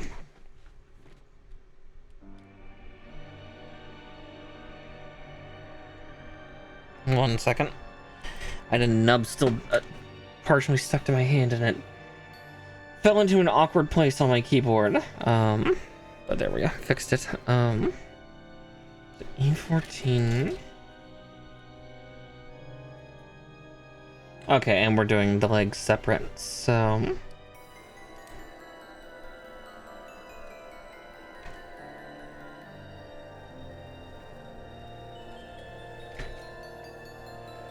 Yeah, that's fair.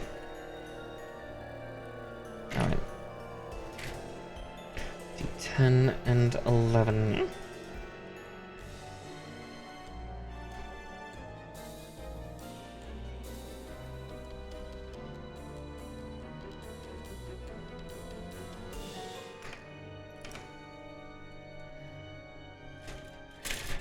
Right, because yeah, they're having us build the legs separately from the ground up like this, because yeah, they're mirrored, but they don't expect people to be able to simultaneously do the mirroring stuff, and frankly, that's not a bad idea. I don't think I can either, despite my complaints.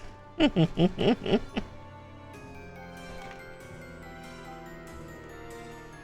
the most complicated thing in the mobile suit. What is it? The legs. The what?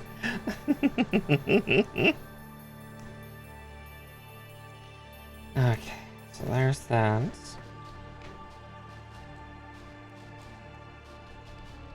Leg. Yeah.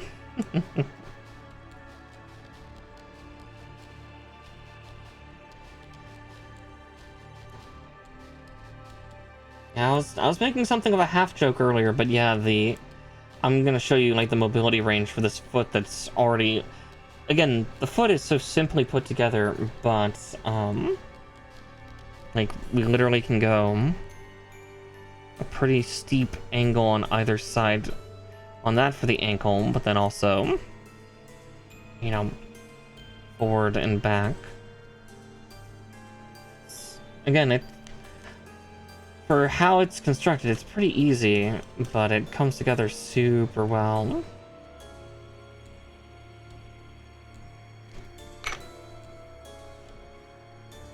The reason this kit is considered almost a real grade in a lot of people's eyes. Its functionality and range is impressive. Oh, I need to turn off the fan, I'm getting cold. Ugh. Sorry. There, now my hair won't fight me as much. I say as a strand just like lays between my eyes. Okay, E26. Not that one, the other one.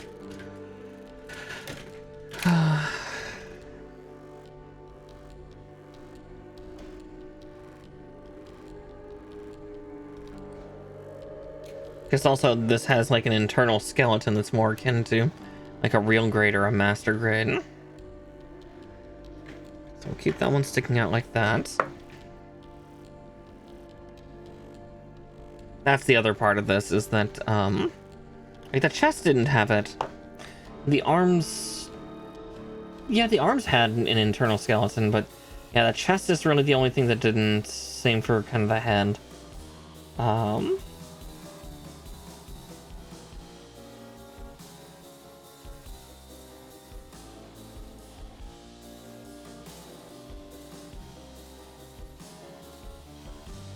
Okay, there we go for that. And now, 13 and 25. Oh. Wrong snippers. Cutting off the sheet, red. Cutting off the nubs, blue. There's a reason for it. The reds are more robust for taking heavier snips. But the blue is good for finesse.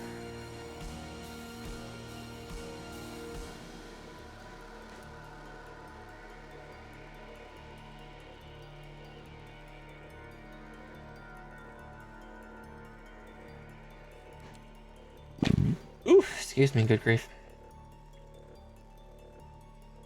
There's part of the upper thigh armor. Oof, gods. What I get for drinking Monster on a relatively empty stomach.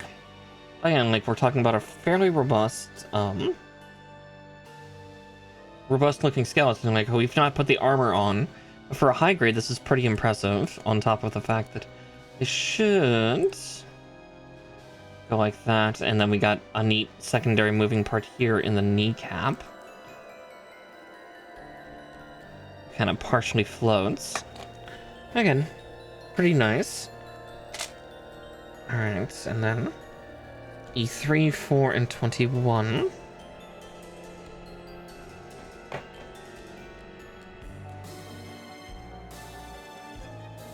Yeah, this plastic is soft enough that the blue pair would probably be fine, but I'm trying to build a habit to not do that. Because, I've gummed up one pair of these, of the blues, and, technically I've also gummed up one pair of the reds. But I've also broken 2 pairs of the blues. So I think those might have either been rip-offs or, blade forging failures. It's like there were defects in the blade of both the ones that I broke. I am highly destructive, but also I realize how many pairs of those I've purchased, and oh, that saddens me.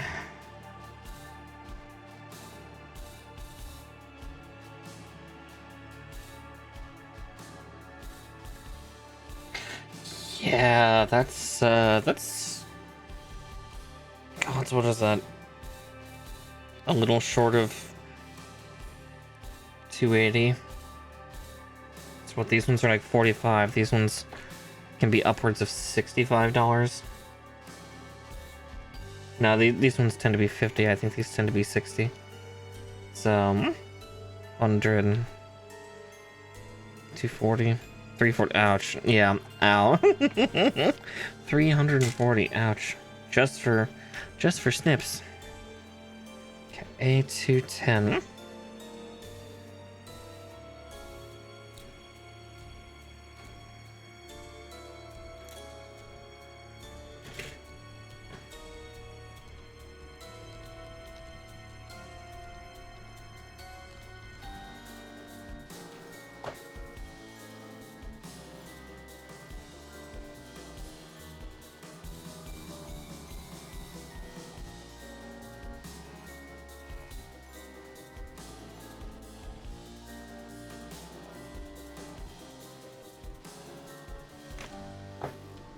Okay.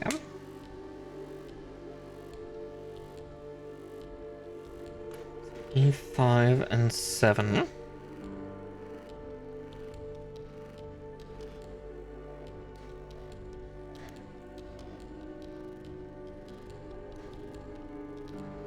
Oh, 7's the tiny little thruster thingy.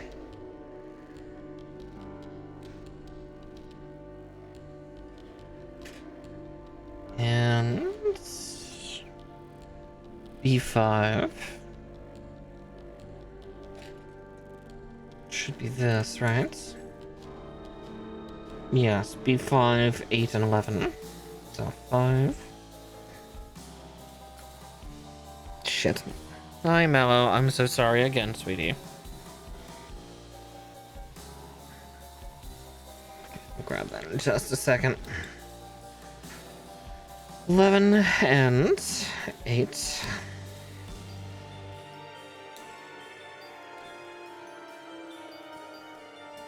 Okay, I'm gonna do the smart thing though. I'm gonna take off the headphones so I don't irritate my piercing that much more.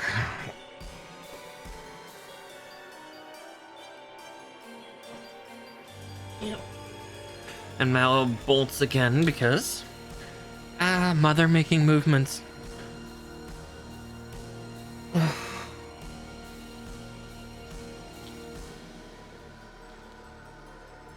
At least Fluff is over there just being cute and peaceful and... No, Mallow's my nervous baby. My nervous little princess. Maybe someday I'll have roommates and... God, at that point I really hope the kitties would accept the new people, the new failings, and other worldly creatures that they would be.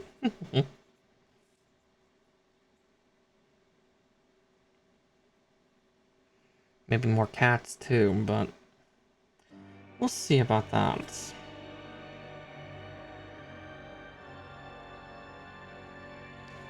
My cut was E7, right?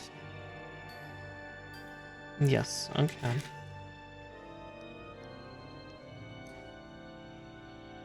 Oh, I see. They're telling me what way to do it. I was getting ready to put it in upside down. Right, it's a downward thruster. Herder. I like to think I'm very smart. But then again, high intelligence, low wisdom.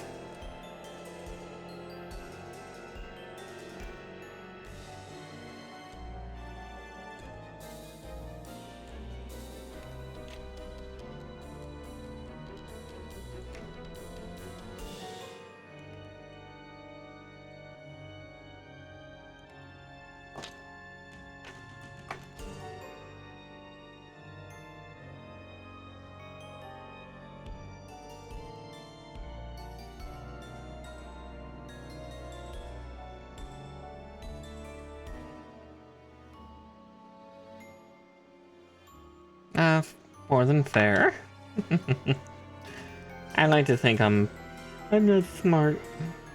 Guys, alright, I should probably hook those two together, shouldn't I?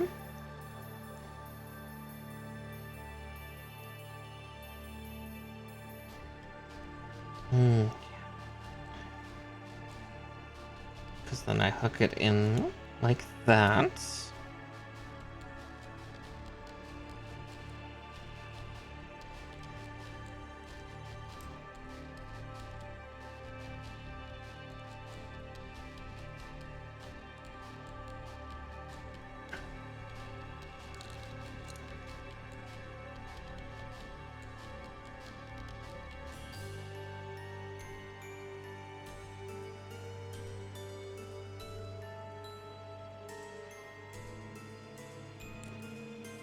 There we go.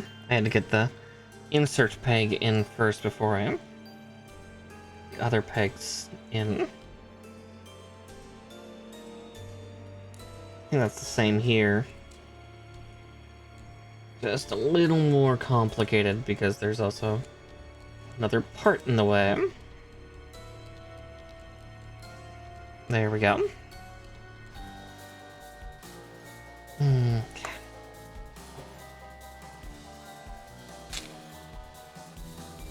G14. Okay, both of them are G14. Nice. And there's that. And A211.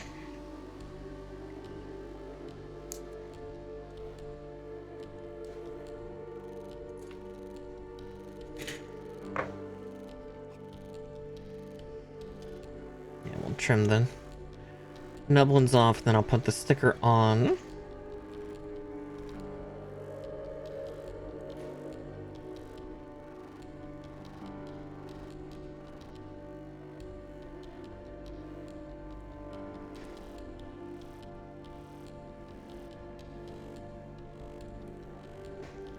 Okay, so it's this piece. It gets it. It should be number 10.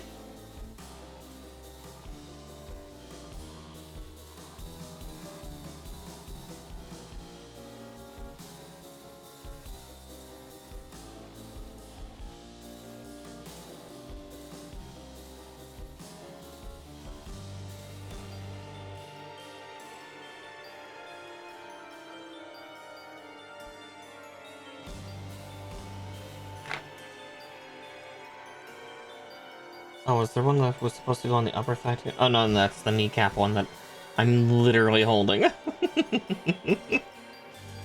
Oh my god. I am the prettiest princess.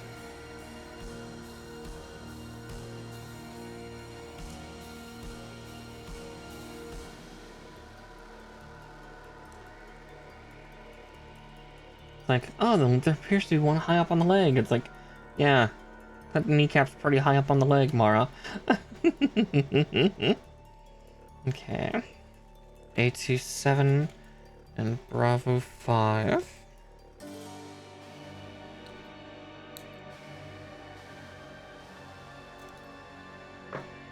Though, one thing I'm going to check super quick. A2. Okay, I was right. So since these two parts aren't used and this is the only one left, I'm going to cut out A212 right now. But we're not going to use that until we get to the hips, I think. So technically we've got to run her down because, yeah, these two parts are not used on Varguil because those are part of Psycho Gundam 3. And I need Bravo 5. I am literally touching it. Go me. There's also another sticker to put on for this point. So let's first trim off both bits.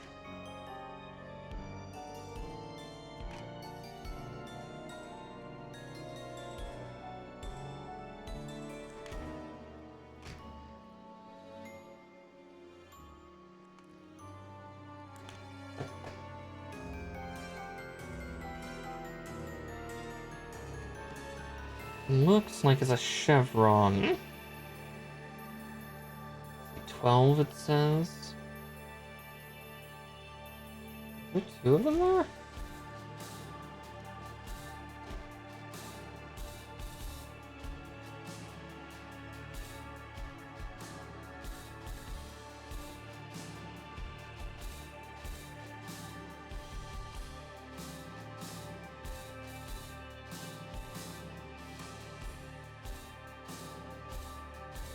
Now this one could have been painted on. There's a recessed sector, but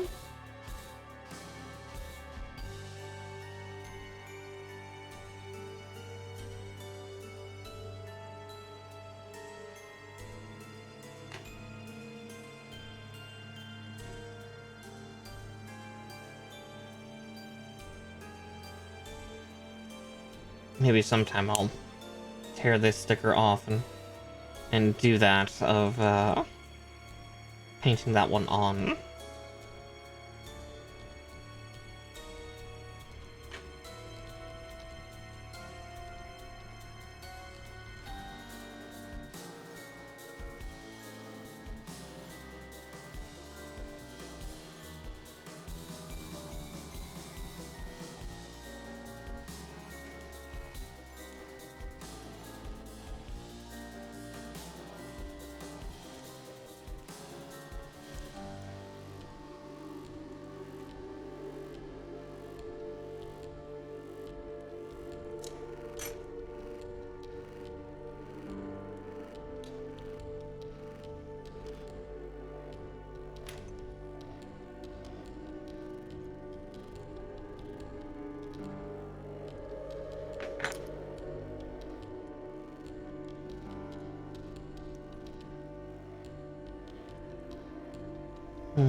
is its home, I think.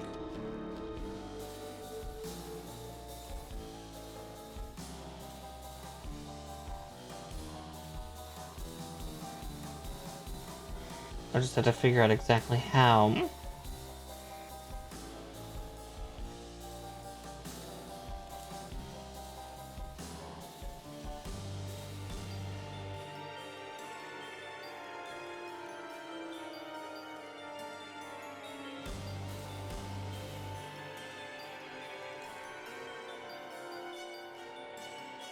Doesn't feel like it's right.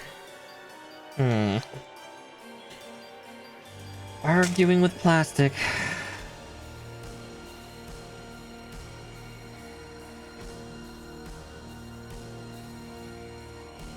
A hobby, a pastime, a life's work.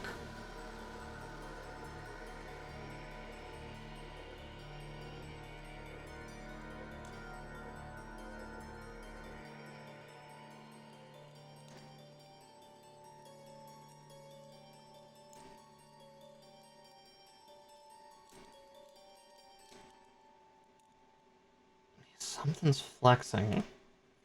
I don't know what. I don't know what's fighting. But something's fighting. Like, yeah, just put it on, forehead. It's like, I'm trying.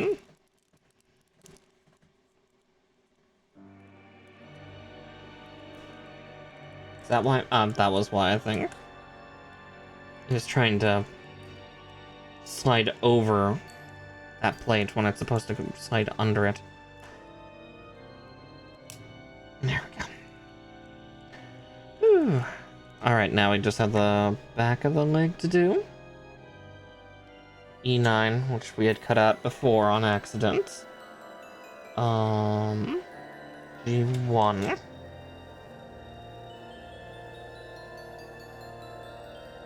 And B12. My favorite vitamin. Just because currently it's the only one I can think of that, you know, isn't just a letter.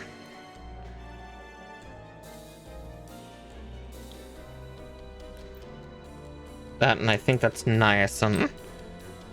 One of my favorite things in energy drinks. A slight blood thinner, but it also helps with, I believe, the absorption of caffeine.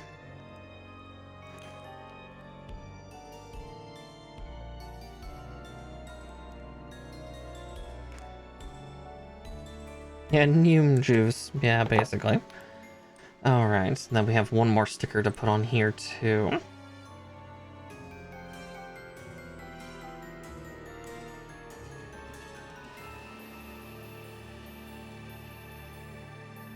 And that would be 13.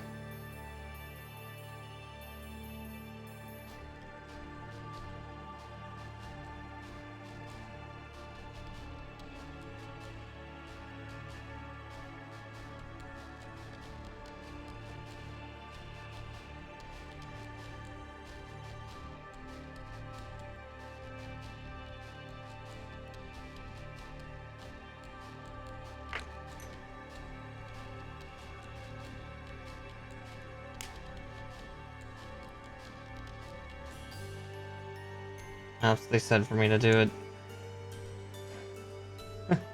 Do this plate first and then do the hinge. But the plus side is that part's a hinge, so I can just do this. And ta-da!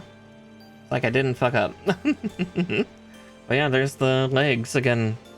Nice, pretty heavily armored. And then yeah, that needs kind of secondary movement of that kneecap. So one leg down, one to go.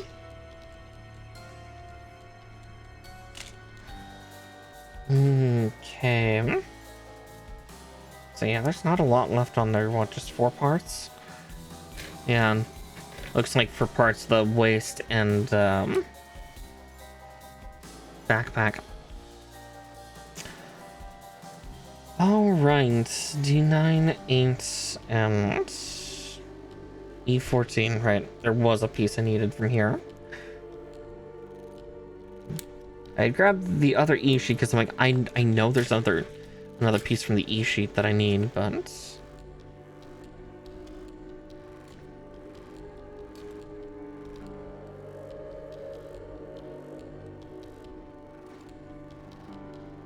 And there we go.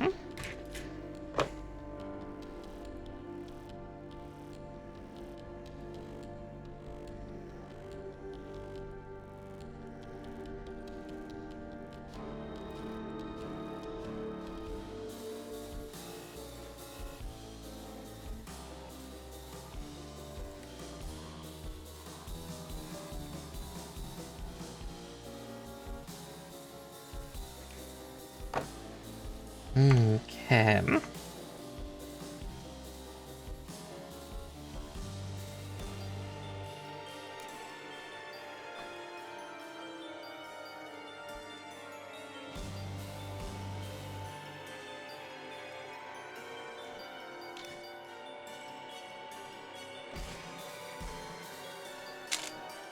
Okay. And now, E26.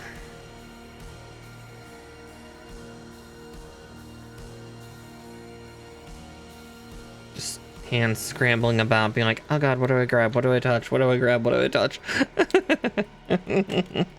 Alright, E26, because then, yeah, the next two parts. We'll need to encapsulate 2 and 3.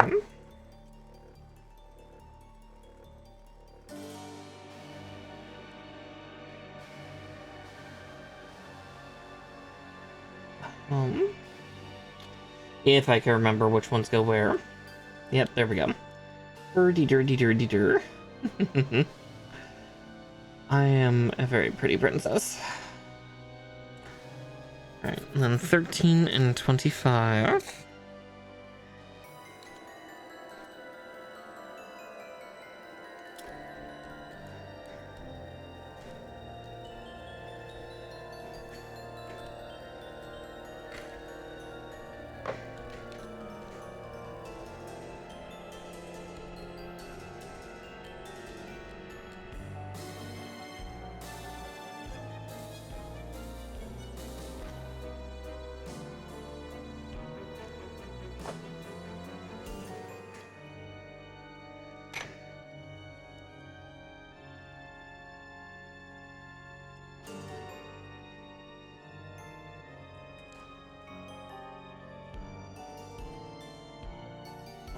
Yeah, those tummy grumbles are definitely starting to get a little more angry, less vocal, and just more like my stomach acid is like, please feed us.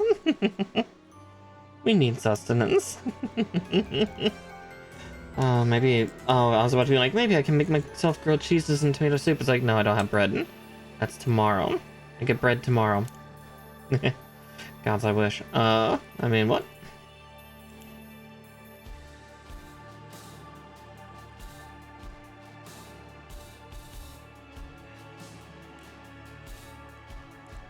Ah, shit. No.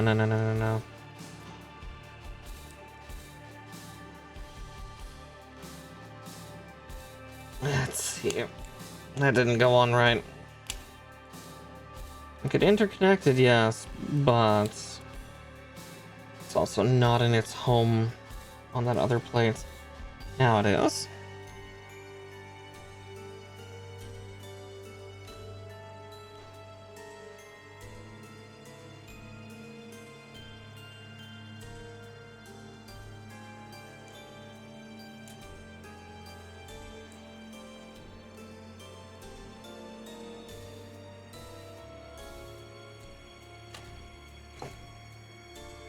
There we go. Now we do the hip joints. 3, 4, and 21.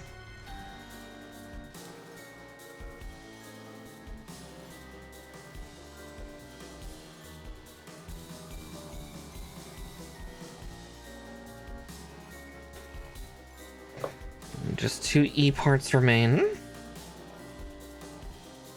Which will be for the, that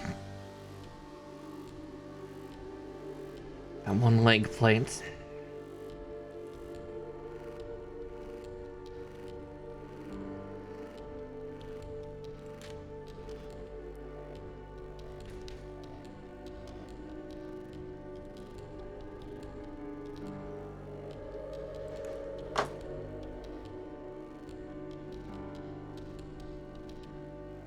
You know, that's something I need to finish setting up, just in case if people want to, obviously, like all things, including subbing, it is 150% voluntary.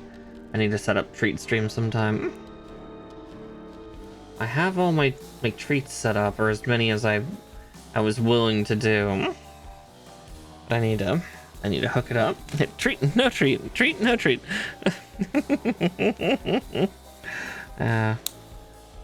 Buying me food to eat.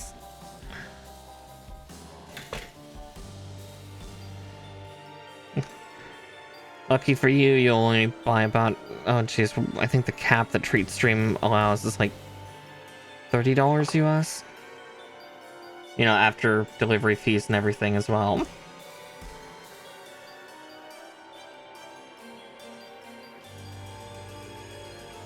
Treat the bun well, pretty much, yeah.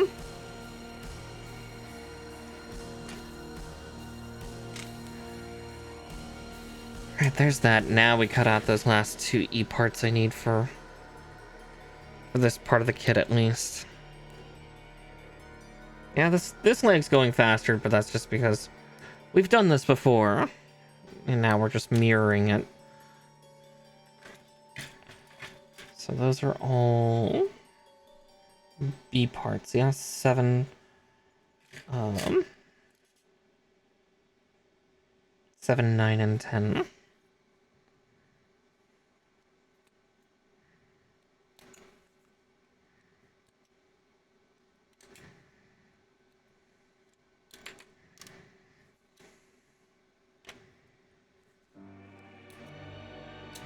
And there we go.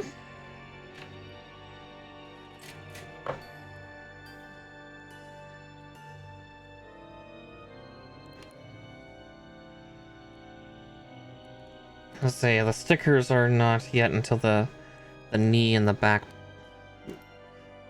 plate of the calf, so don't have to worry about that just yet.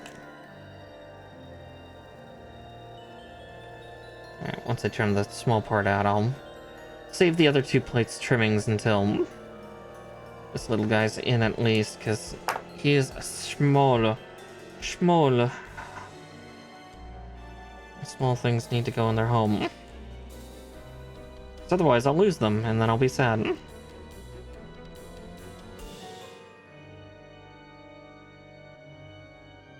There we go, 1 and 2. Okay. While we're at it, we'll just get that on super quick.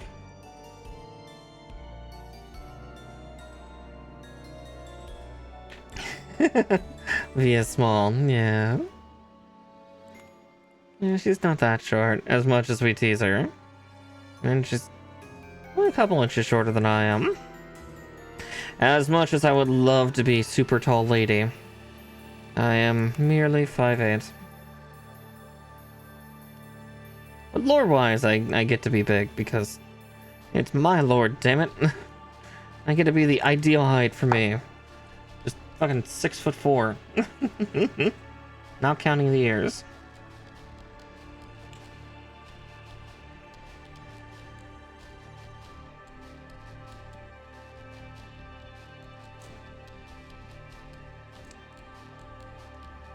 If I were to wake up tomorrow as Benui as Uka, gods, that would be so great.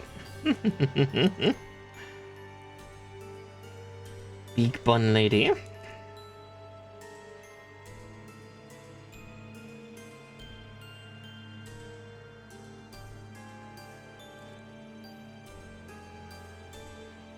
And no, my immersion, yeah. I am, in fact, not a tall queen. Not short by any means, mind you. That being said, I've always felt like I was short because, again, most of my friends growing up were like 5'11 to 6'8". So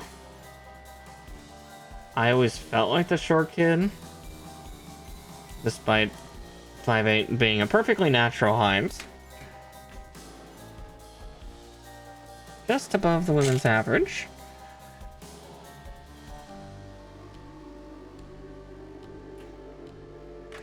Okay, G14.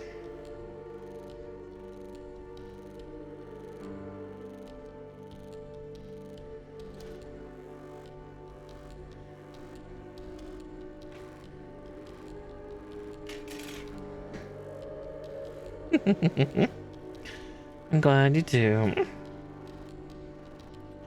And A211.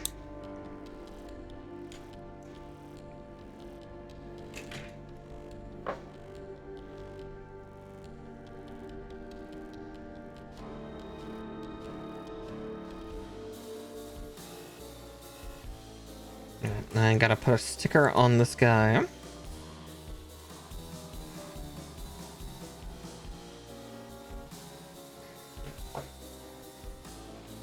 So let's do that, huh?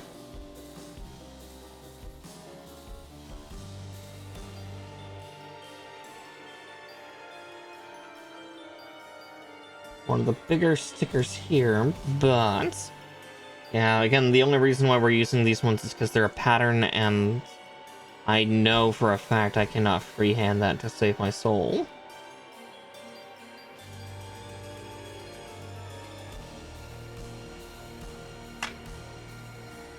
My hands are far too shaky for that shit.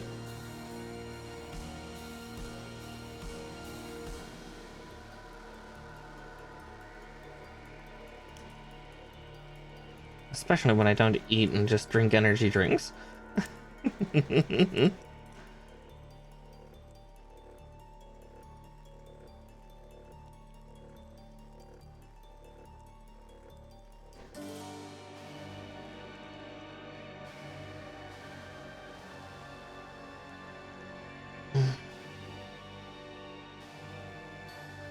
Okay.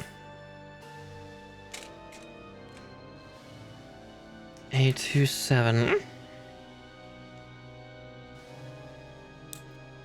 To which then we'll cut out A212 and get rid of the rest of this sheet because we don't need it.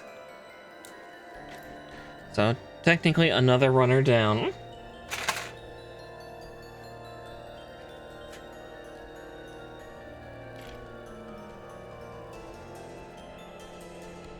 B4.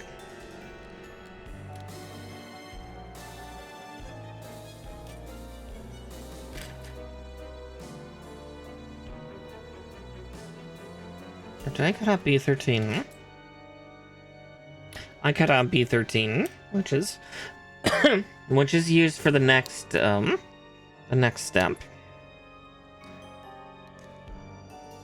Whoopsie.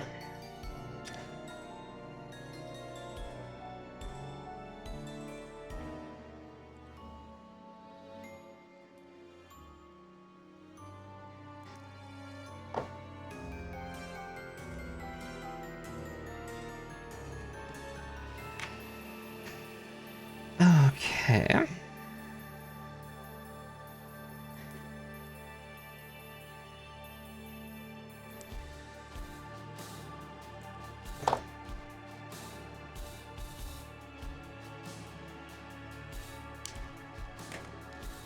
Alright, there's that, but there is a sticker to put on the shin guard here.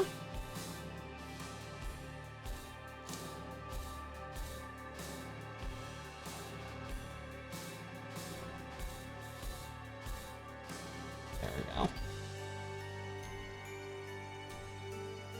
This little teensy-tiny chevron. I think really the only other one left is, yeah, just for the back end of the foot, or back end of the calf here.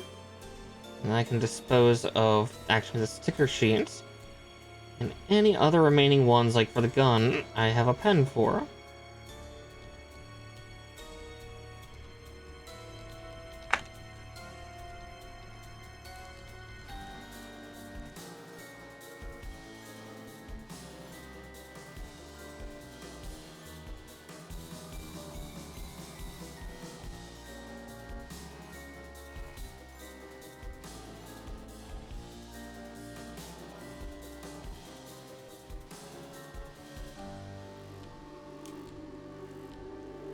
we go.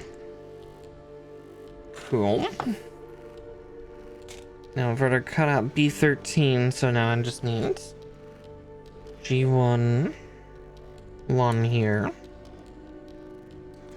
We've already cut out E9 as well, because that was this piece.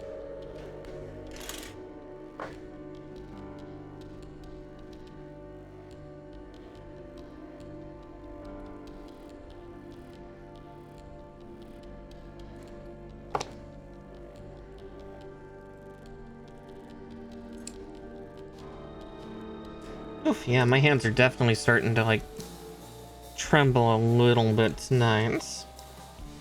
They're acting up a little funny. Almost feels like they don't want to listen to...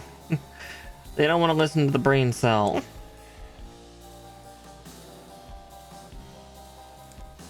Which is not good.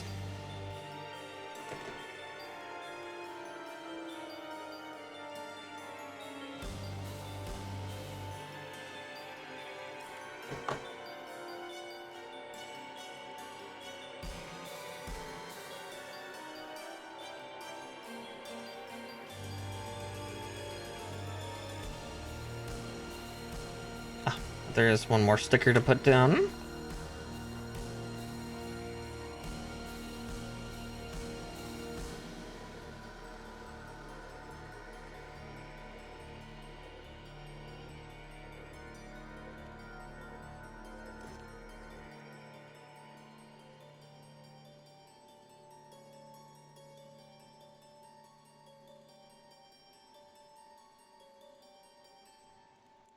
That one went on nice and smooth, but yeah.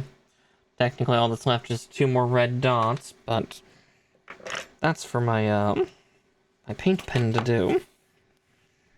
Now we move on to the hips, the waist. Get this big guy's body put together. Then we have the accoutrement to do after that.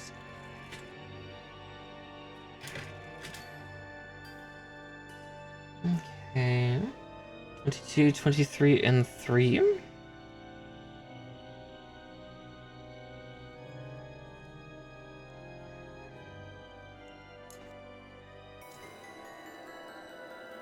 Four, 5, and 6. There's Delta 3 all the way up there. Or Bravo. Guess it's not Delta, that's Bravo. Erdy-dur. I arc in letters good, I swear.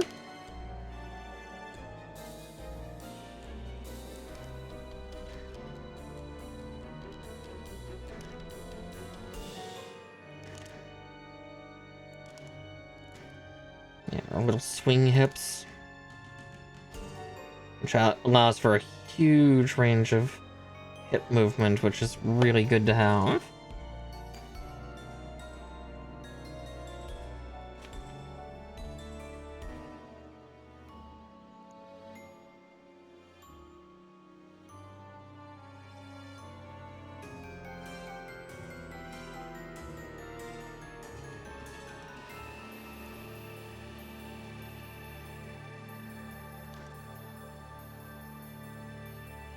There we go.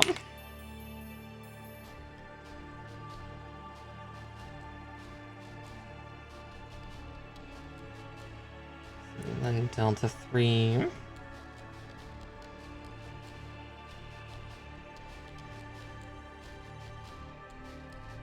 Hooks in like that. Cool.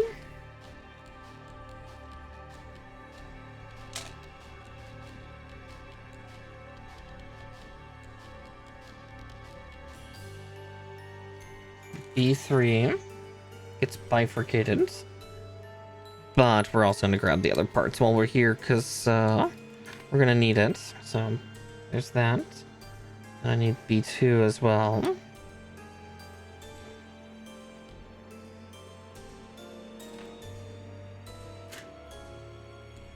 And then G29, which is the last little yellow piece here that we were kind of waiting on. So another little runner down.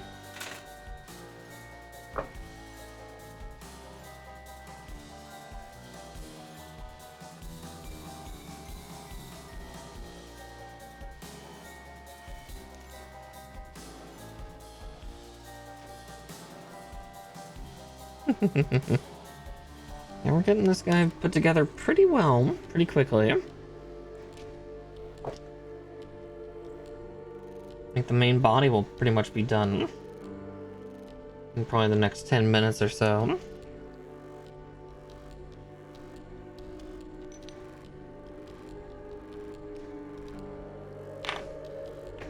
Okay, now we can...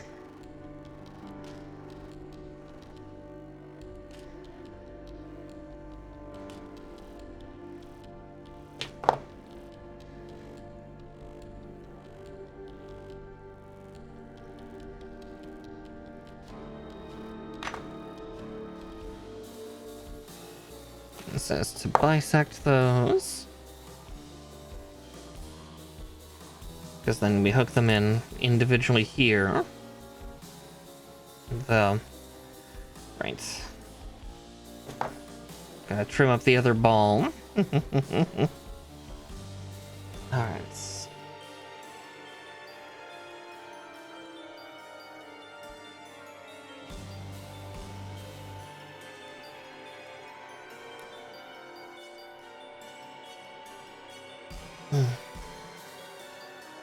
Alright, there's that.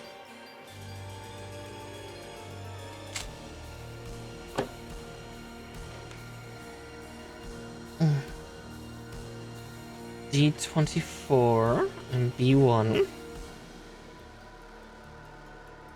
Luckily, I'm starting like right at D24. Alright, and then Bravo 1. Right, this one doesn't come with a stand, unfortunately, unlike Moon Gundam. Moon Gundam came with a stand, which is super cool, because we could have him then float about a little bit. Sadly, we don't get to have the blessing of having all the, like, plate pieces being able to float about, too. I would need to get a separate, kit, like, stand kit for that.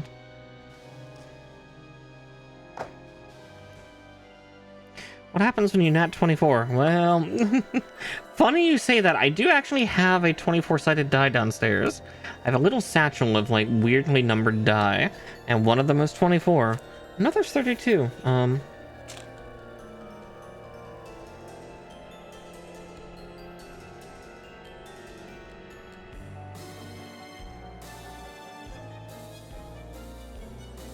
Alright, yeah, there's the miniaturized SAZABI butt. The Saza butt, if you will.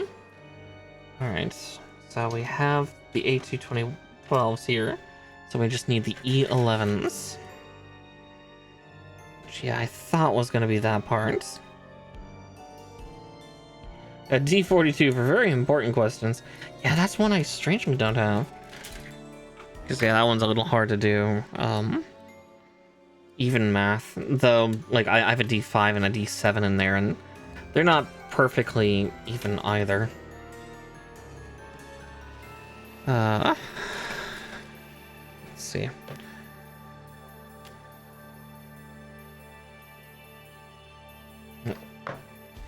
Wrong snippers. Right snippers.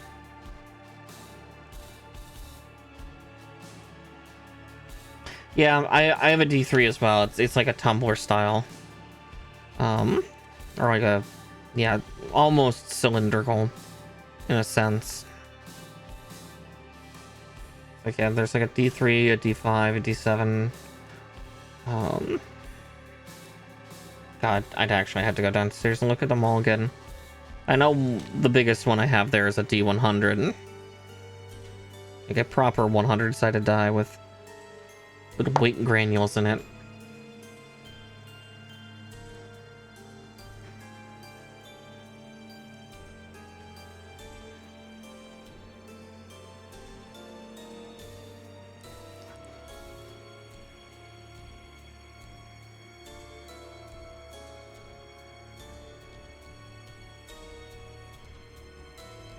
They do look super cool. I always worry about them breaking, because I had hematite dice before. I still have them, but some of them you notice along the edges and the particularly sharp tips, they've started to chip. Because hematite is hilariously fragile. Oh.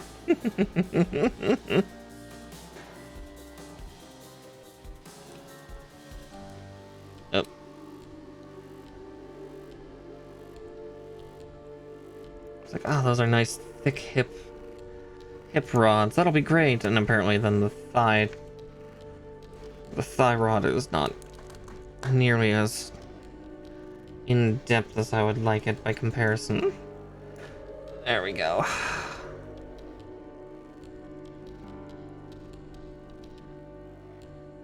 Yeah, I definitely ought to be careful about that one leg with it popping out like it did, but let's get the big guy put together. So yeah, there's the main Varguil body. We're nearing the completion state of this guy. Nearing it, but we're not quite there yet. We still have a backpack to build, so going to need D20.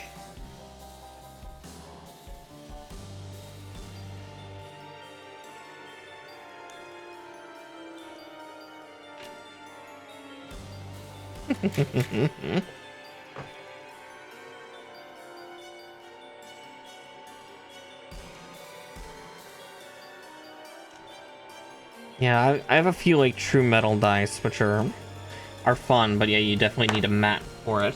Actually, I think... Oh no, wait, that's right, that's over on the shelf right now, so I can't access them. But, I did bring, like, my fancy scroll of stuff over. Actually, before we cut out any of the E parts, I just want to see if E27 is being used. Echo, echo, echo. 27 does not get used. Cool. So, we need E28 right now.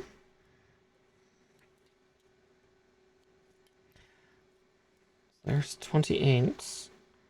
And I'm going to trim out E29 because that's literally the next step. Well, 2 steps away, but another runner is down because the E27 is part of the armature system for Moon Gundam.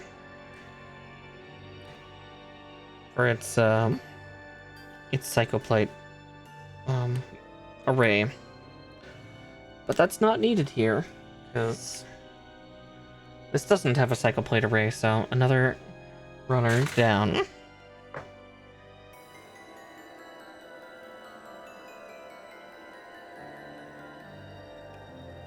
But these little hookups have to go inside. First and foremost.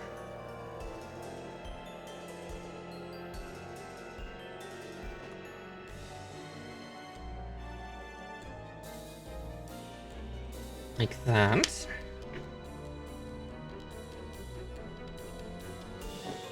A little bit thirsty. And that's thirsty before no. I don't think Sif would appreciate that.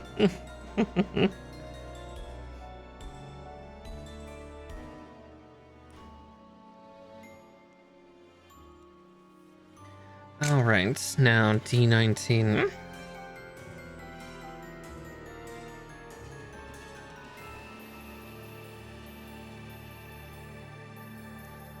There we go. Ugh. Had to rattle up my bones for a second.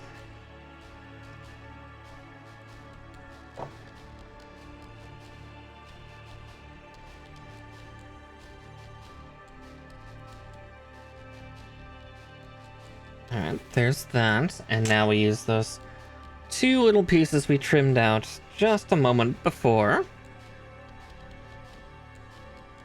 They're little thrusters. Yeah, it's entertaining that these were kind of made as that the Varguil and the Moon Gundam were helped to, or were kind of created partially to explain the technological jump that kind of happens between the 3 years of, between Char's counterattack and Gundam Unicorn. Because, you know, New Gundam actually did have a bunch of Psycho plate inside of it, as did the SAZABI. But again, that was never really said at the time. Hence why Amuro was able to perform such a crazy feat that he did at the end of the counterattack, to which caused him to go MIA. It killed him.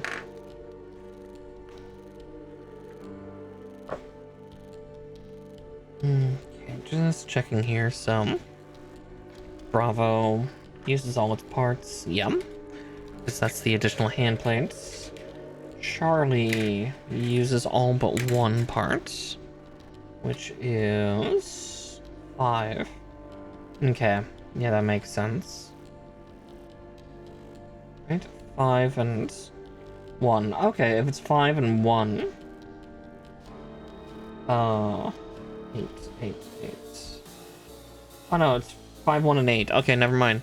The Charlie sheets are actually both complete as well.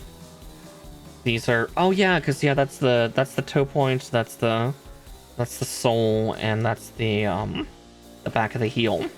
And no, those are both done. Ah! Let's see. Does the other one have extra parts? I'll hydrate in a second, Kinjiru.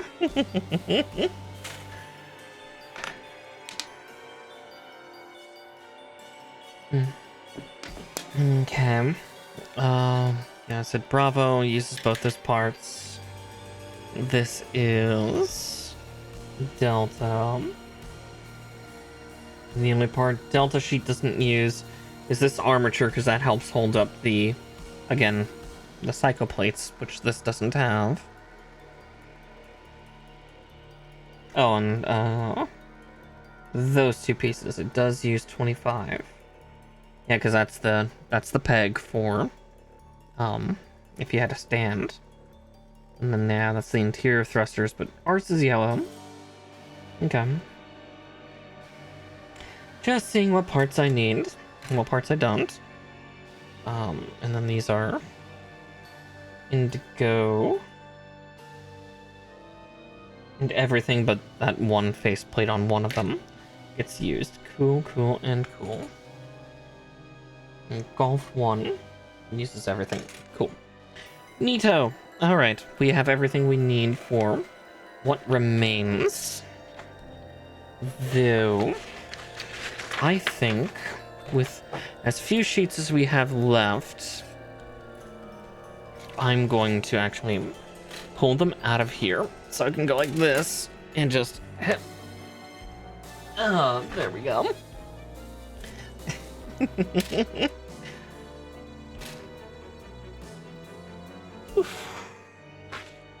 Just crunchify the arm a little bit. 5, 4, and 5. Yep, we are building the funnel arrays.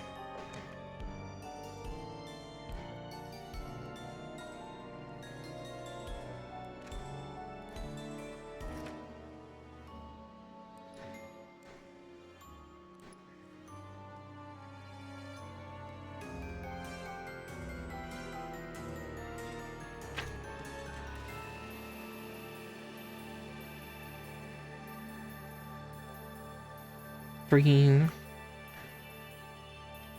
4, 5, 6, 7, 8, 9, 10, 11, and 12. There we go.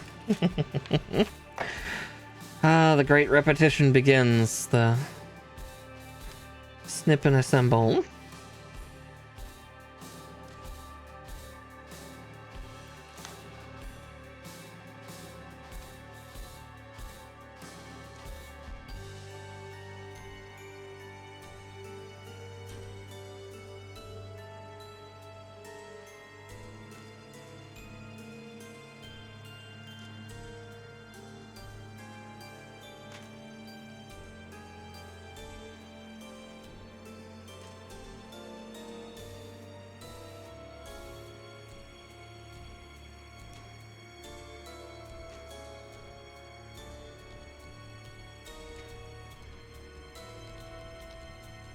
1 and 2. Alright. Now just to get these little joineries.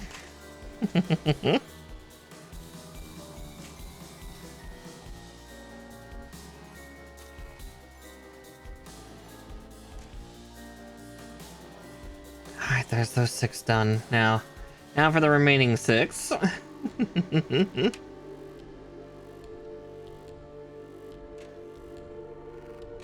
And 3, 4, 5, and 6. Just 4 more snips, and those 3 will be freed.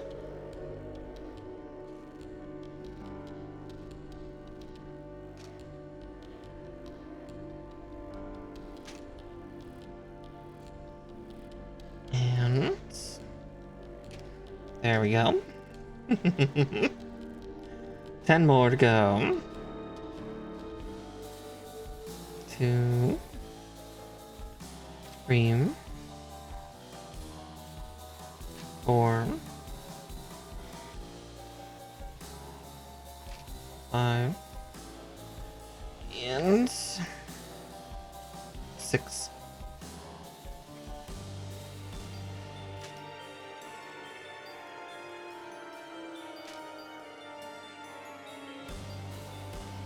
So many nublins. Alright.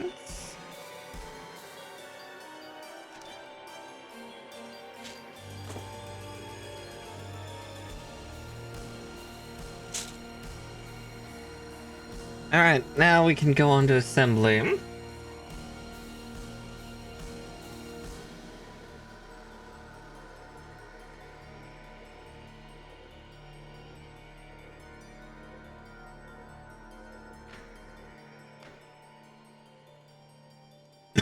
Oh, excuse me.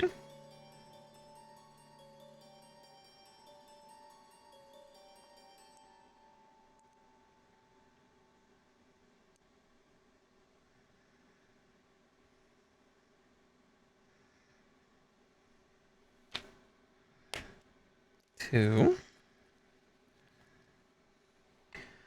I see there's only 1 slat in the entire thing. 3.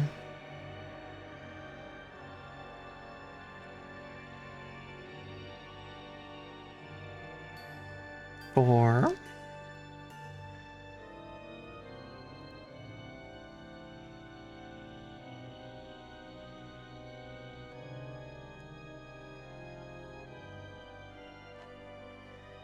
5.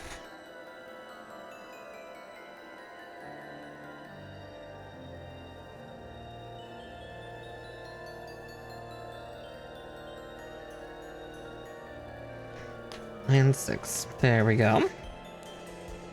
I-11.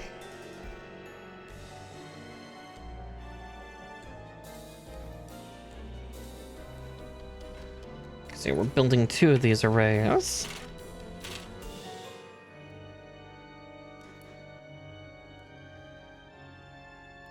Luckily, the arrays are pretty quick to put together, by comparison. Yeah, we're making pretty quick and good time with this, but yeah, I was guessing that this probably would not take a full 5 hours. I think what I said before, about 4, and we're about 3 hours in now. So I think 3.5 at most.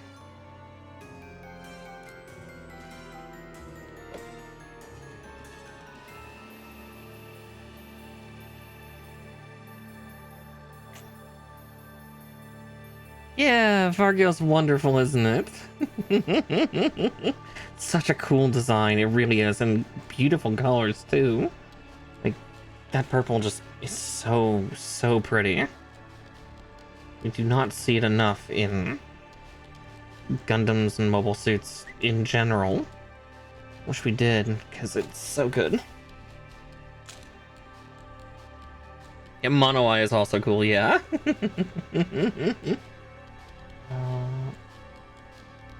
I choose... Okay, I see.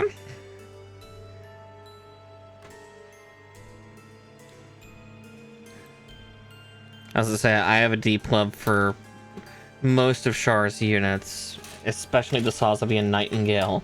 And since this is the proto-SAZABI, technically, yeah, it gets that love too. Don't get me wrong though, Moon Gundam is my favorite Gundam for the sake of it just being 2 Xeon units squished together. Just the hilarity and irony of it is just, it's too delicious.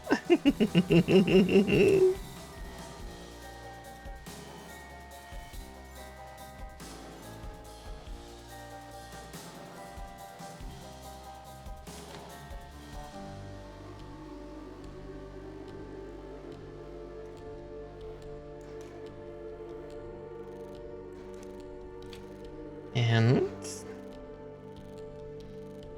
hey, that's more than fair, yeah.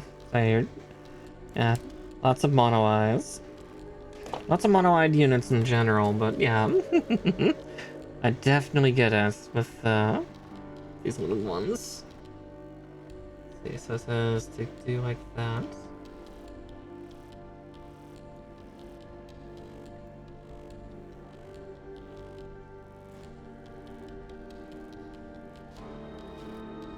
Then we encapsulate, and then we'll further encapsulate these parts together in the next steps.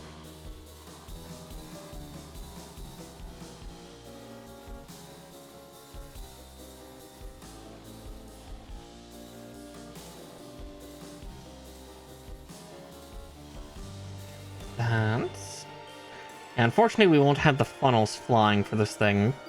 Because, again, they didn't give us any stands. Though I could probably crack out the, Oh wait, no, those kits are designed... I have some leftover funnel effects for the, Master Grade Varguil, SAZABI, and then Reborn Nightingale, and I suddenly realized, no, that's 100 scale, and, would be too big for this. Sadly. A damn shame, if you ask me.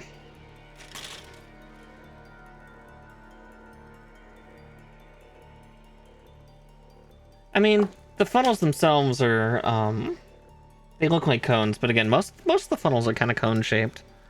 Especially the Xeonic ones. The SAZABIs, I guess SAZABIs are shaped like soda cans. Nightingales are cone-shaped like this. Weblies are cone-shaped like this, too. If I remember correctly. Kshatriyas also are cone-shaped, and so are, Nuezil. If I recall right.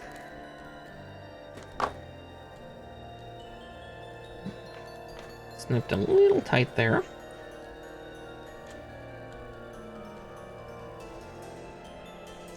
This is the original. This is the premium Bondi Varguil.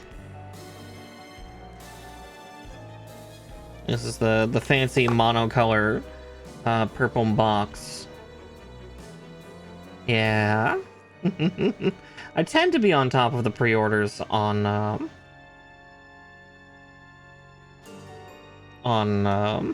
fucking premium Bondi when I can.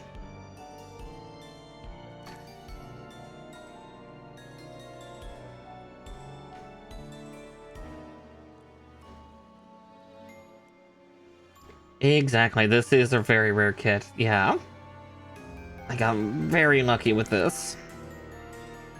As I say, between this and it's less of a rarity these days, just because they've done a couple reprints since, but my other favorite one from Premium Bondi that I have is I have the Perfect Grade Gundam Unicorn Perfect Ability / Plan B with the Divine Arms kit. That is the biggest and most ridiculous thing I've built. Along with, you know, putting in LEDs to the thing. I use Cosmos' LEDs, though, because A, cheaper, B, better.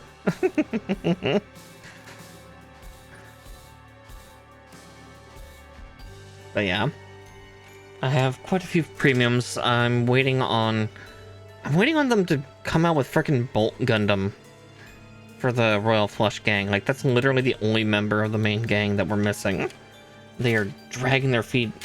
I get that, you know, it's Russia, it's Neo-Russia, but come on. Give us our Space Pirate Daddy mobile suit. Since they're doing some of the others, like they've done Mandela Gundam, it's like, please make Tequila. Please make Tequila Gundam. The fans have wanted it for decades at this point.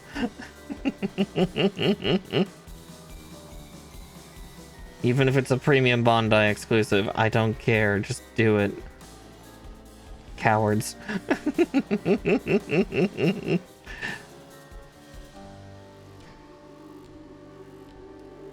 I was really confused though that we got Mandela Gundam before we got or Mandala, sorry.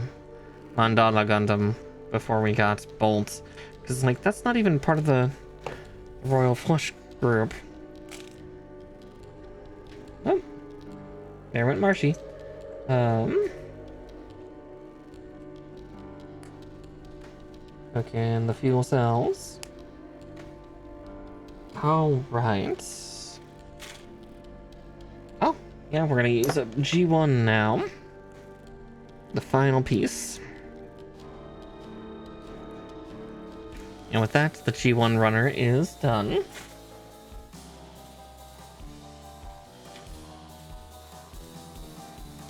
Let's see. And since there's only one part left on this sheet, I'm just gonna snip it out because we're gonna build that hand in a little bit. So, Bravo Runner is also done.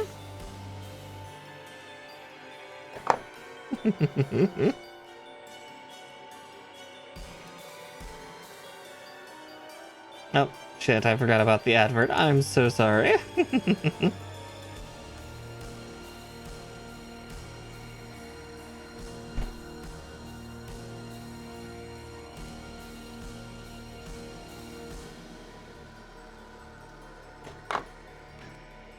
Alrighty.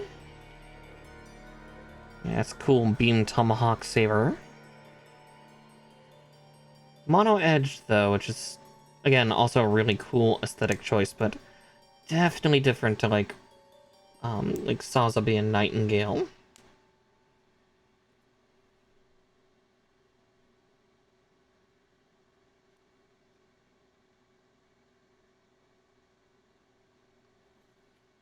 Okay. Sorry, I hear cat shenanigans over near me, so I'm like, all right, which fur beast is causing trouble? All right, I-12. That'll get these two sheets out of the way for us. So there's one. Another runner down. And then this one has a spare part, which is the faceplate, or not the faceplate, the eye structure and chin. But we don't need that, so another runner down. Which just leaves us Gons, yeah. 5 parts on this remaining sheet. There's some extras that we don't use. Yeah, the gun is super simple and showcases that this is, in fact, a high grade.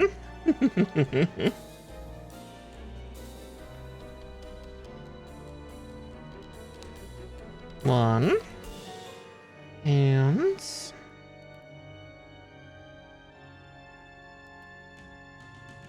two.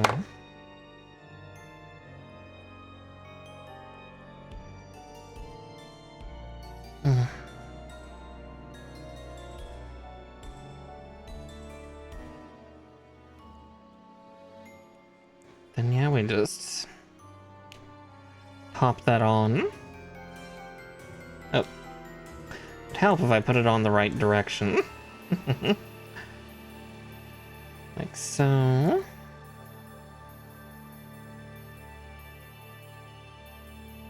Like that. Though, it's saying to put the B-Max in like this. We'll do it for now, just temporarily, but we are definitely going to have the Beam Saber out because, again, the mono edge on this thing is so cool looking. We're not going to do the boomerangs, sadly, but that's just because the boomerangs they're weird. Alright, so D25 we don't actually need. That's for if we're attaching it to a stand, but again, we don't have a stand. So they did not supply us with one like they did the Moon Gundam.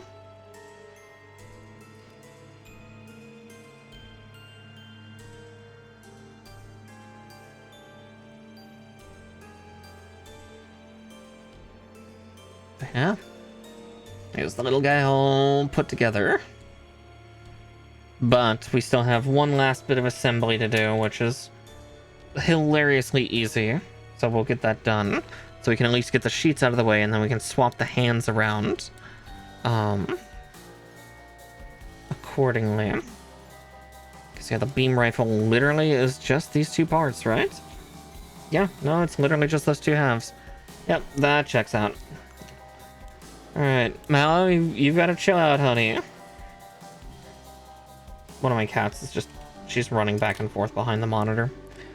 But yeah, none of these parts are used because again, that's the stand one, and those are from the old kits. But again, I don't have a stand for this guy, so oh well. All right, let's get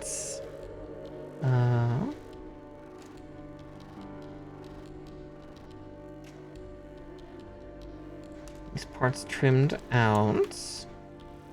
And then yeah, we'll pull that beam saber axe out so we can attach its energy effects. Yeah, there's the gun done, just literally two parts.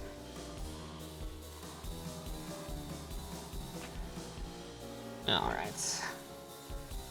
And we'll get his hand built while we're at it before we pull out the beam saber's energy and then get it hooked up too.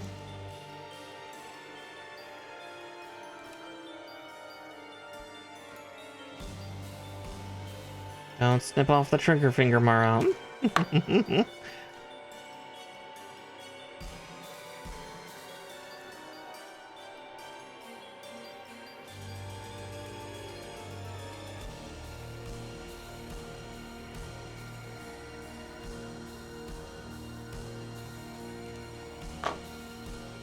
Alright, at least on the plus side, yeah, we don't have to fret too much about getting these hooked together, because yeah, the plus side with the newer high grades, isn't it? We can just, they give us good instructions of, like, put the hand on first and make sure it's, like, permanently affixed before going to the next step. So there's that. But before we do that, we're also going to get this blade out. Again, we're not going to use the beam boomerangs, just because also we don't have stands for them, anything like that. But they are really cool. Because, yeah. Again, an extra weapon that never made it out to the SAZABI or the Nightingale. But again, shows that they were trying different stuff. But Moon and Varguil used them a lot, so.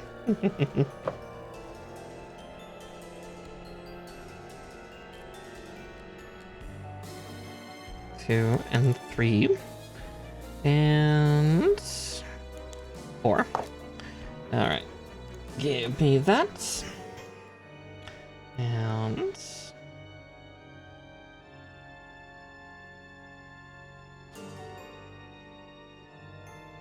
it goes like that, so it looks like it's emitting both from up top and from the side, which is really clever and brilliant. And in fact, the way they did it with the fine point here to show it expanding out is, again, it's just a really neat concept and design. And it helps also lend further to like SAZABI and Nightingale's ones where it's both sides and it's a full tomahawk that does it. But there's something to be said about the single edge. The mono edge is just really sexy. But with that, I will need... that's the right hand, so we can put the right hand away. Just need the left hand. Which I need to pull them apart. Like so.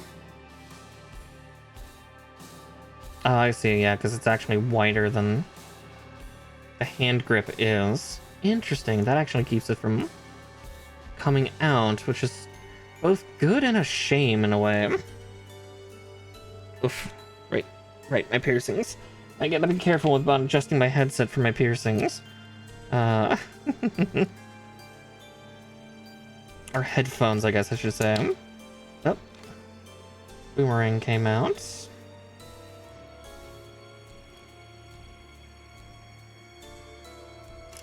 Come on, big fella.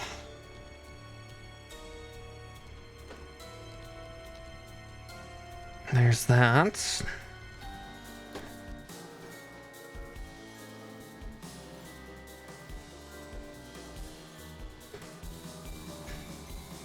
Already, he's looking pretty darn cool, isn't he? Now that he's got all of his stuff, but we will get him in a fun pose. Oh, excuse me. Though it might not be too dynamic of a one. Not saying that he can't have a dynamic pose, but it's more the fact that the way I have Moon Gundam posed over in my other room is pretty minimal. Just because this thing is kind of on its own. Kind of a shame that there's no cool picture for the pamphlet, so I'm just gonna put that away. And yeah, we're gonna put all the tools away, so that way then we just have that much more room here, and then we'll get that pose going. I might go with like one of my favorite generic poses, which is just kind of the whole, you know, gun further up on the arm, pointing sword at whatever poor unfortunate soul that has earned this guy's ire. That is a pretty classic pose by me. Just kind of your simple, I'm a badass. I mean, it works. That's the thing about it, is it does work. Alright, there's that. That super marker can go back. And here we go. Alright.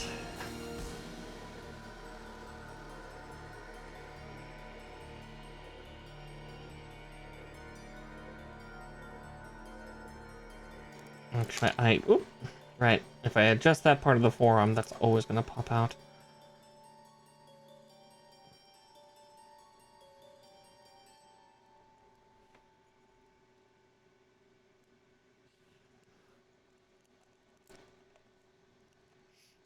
Because I also realized, actually, with what side he's going to be standing. Yeah, he's going to do the other type of badass pose that is very typical for mine. Which is the sword at side, gun pointed out to aim at the camera.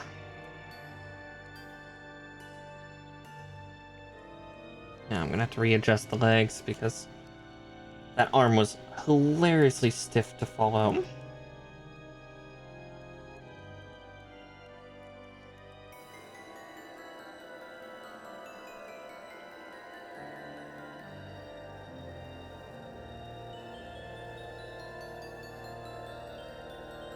Okay.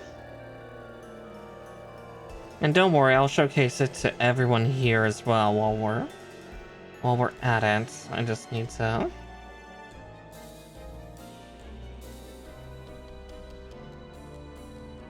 do that. And you can just barely see the mono eye. It's painted, so I'm actually going to turn his head a little slightly to the side due to the fact I painted the mono eye just off of center. It's a little hard to see in the lights, but you can kind of see it under the shadow there. But yeah.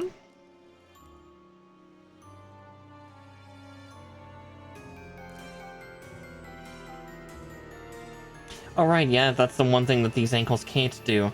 They cannot twist. But yeah, I think that'll look very lovely.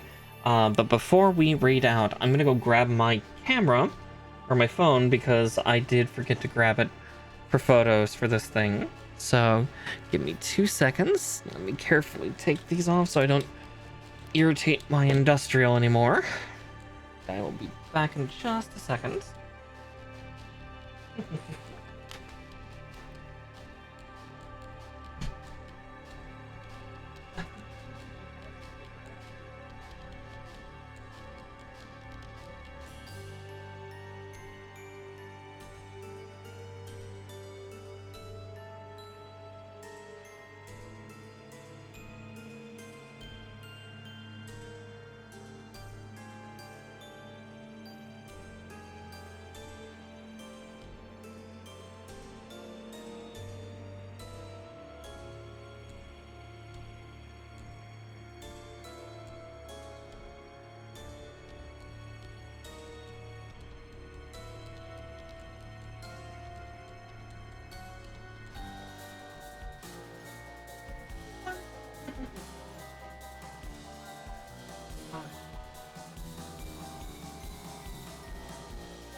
Oh, there we go.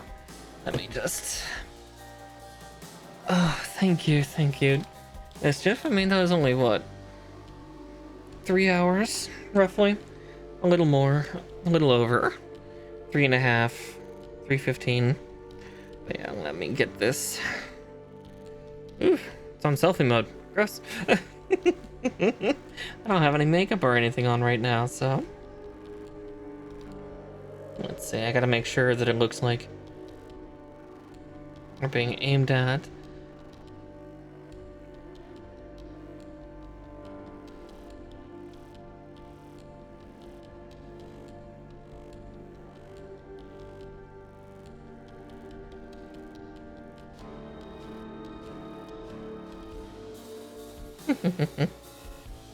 Cozy hours, yeah.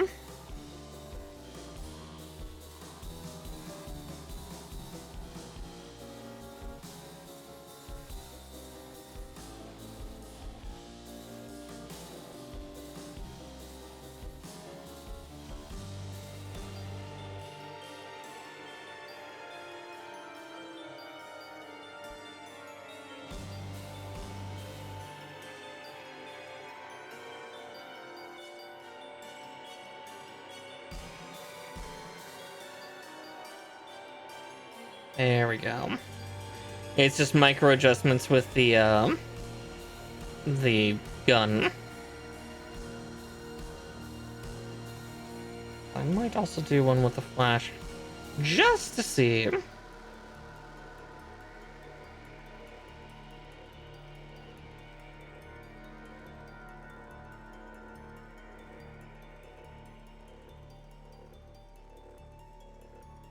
Just want to see if that lights up the mono eye. It does, but it obscures the gun more.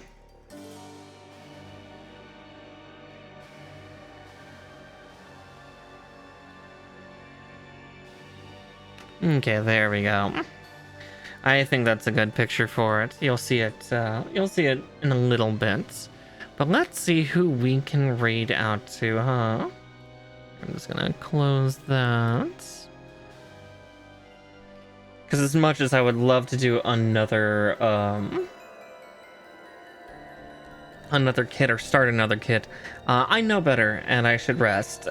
Because I have been tired and kind of sickly girl the last week or so. So I'll blame going outside. That probably caused some of it. Let's see. Miniatures and models. Let's see who's building amongst the VTubers.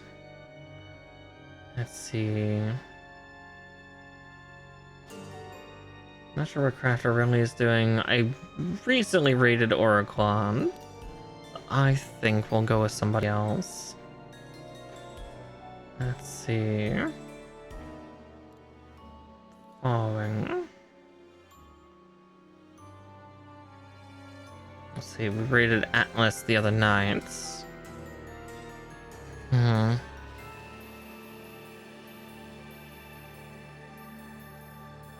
There's cows. Neon. Hmm.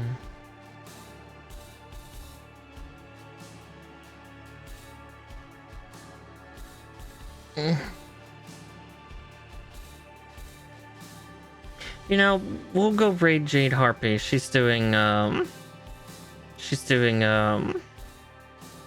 Quake, doing some classic gaming. We haven't raided the Harpy in a little bit, so let's go give her some love. Let's see if she might be away for a second. Let's see. No, thank you. Yeah, not sure how long Jade will be away. You know, we'll actually go with Tempest Noir, since I think she's still active right now. Yeah. And she's actually doing something that's kind of adjacent to Gunpla, which is running a trading card shop in TCG Card Shop Simulator. So we'll go with her. So please give Tempest all the love. And let's see, my next stream will be Wednesday actually. I'm going to be actually in Jade Harpy's D&D game that she's starting for Halloween for October Spoopy month, which is called Torment Ziggurat, and I will probably be streaming that alongside her and Anna and some of the others. Please, yeah, spooky tabletop. I am playing a not so spooky or edgy character, but then again, if you've seen me in either of my other D&D and tabletop games, one by Jade Harpy in MechWarrior Destiny, in Secrets Revealed, and then Nature's Memento Magic, I already played two edgy characters, so it's like, alright, for the spooky one, I'm gonna play a relative cinnamon roll. Because you need to have like the little precious bean at the party, so I get to be the precious bean this time. Nature's the precious bean in Secrets Revealed. I guess Ollie technically is our precious bean in Memento Magic. It's not the players, it's an NPC, it's a character. A pet. But yeah, please give Tempest Noir all of the love. And yeah, I will see you on Wednesday. I'm going to sleep tomorrow, and by sleep I mean most likely clean my house. So. Bye everybody!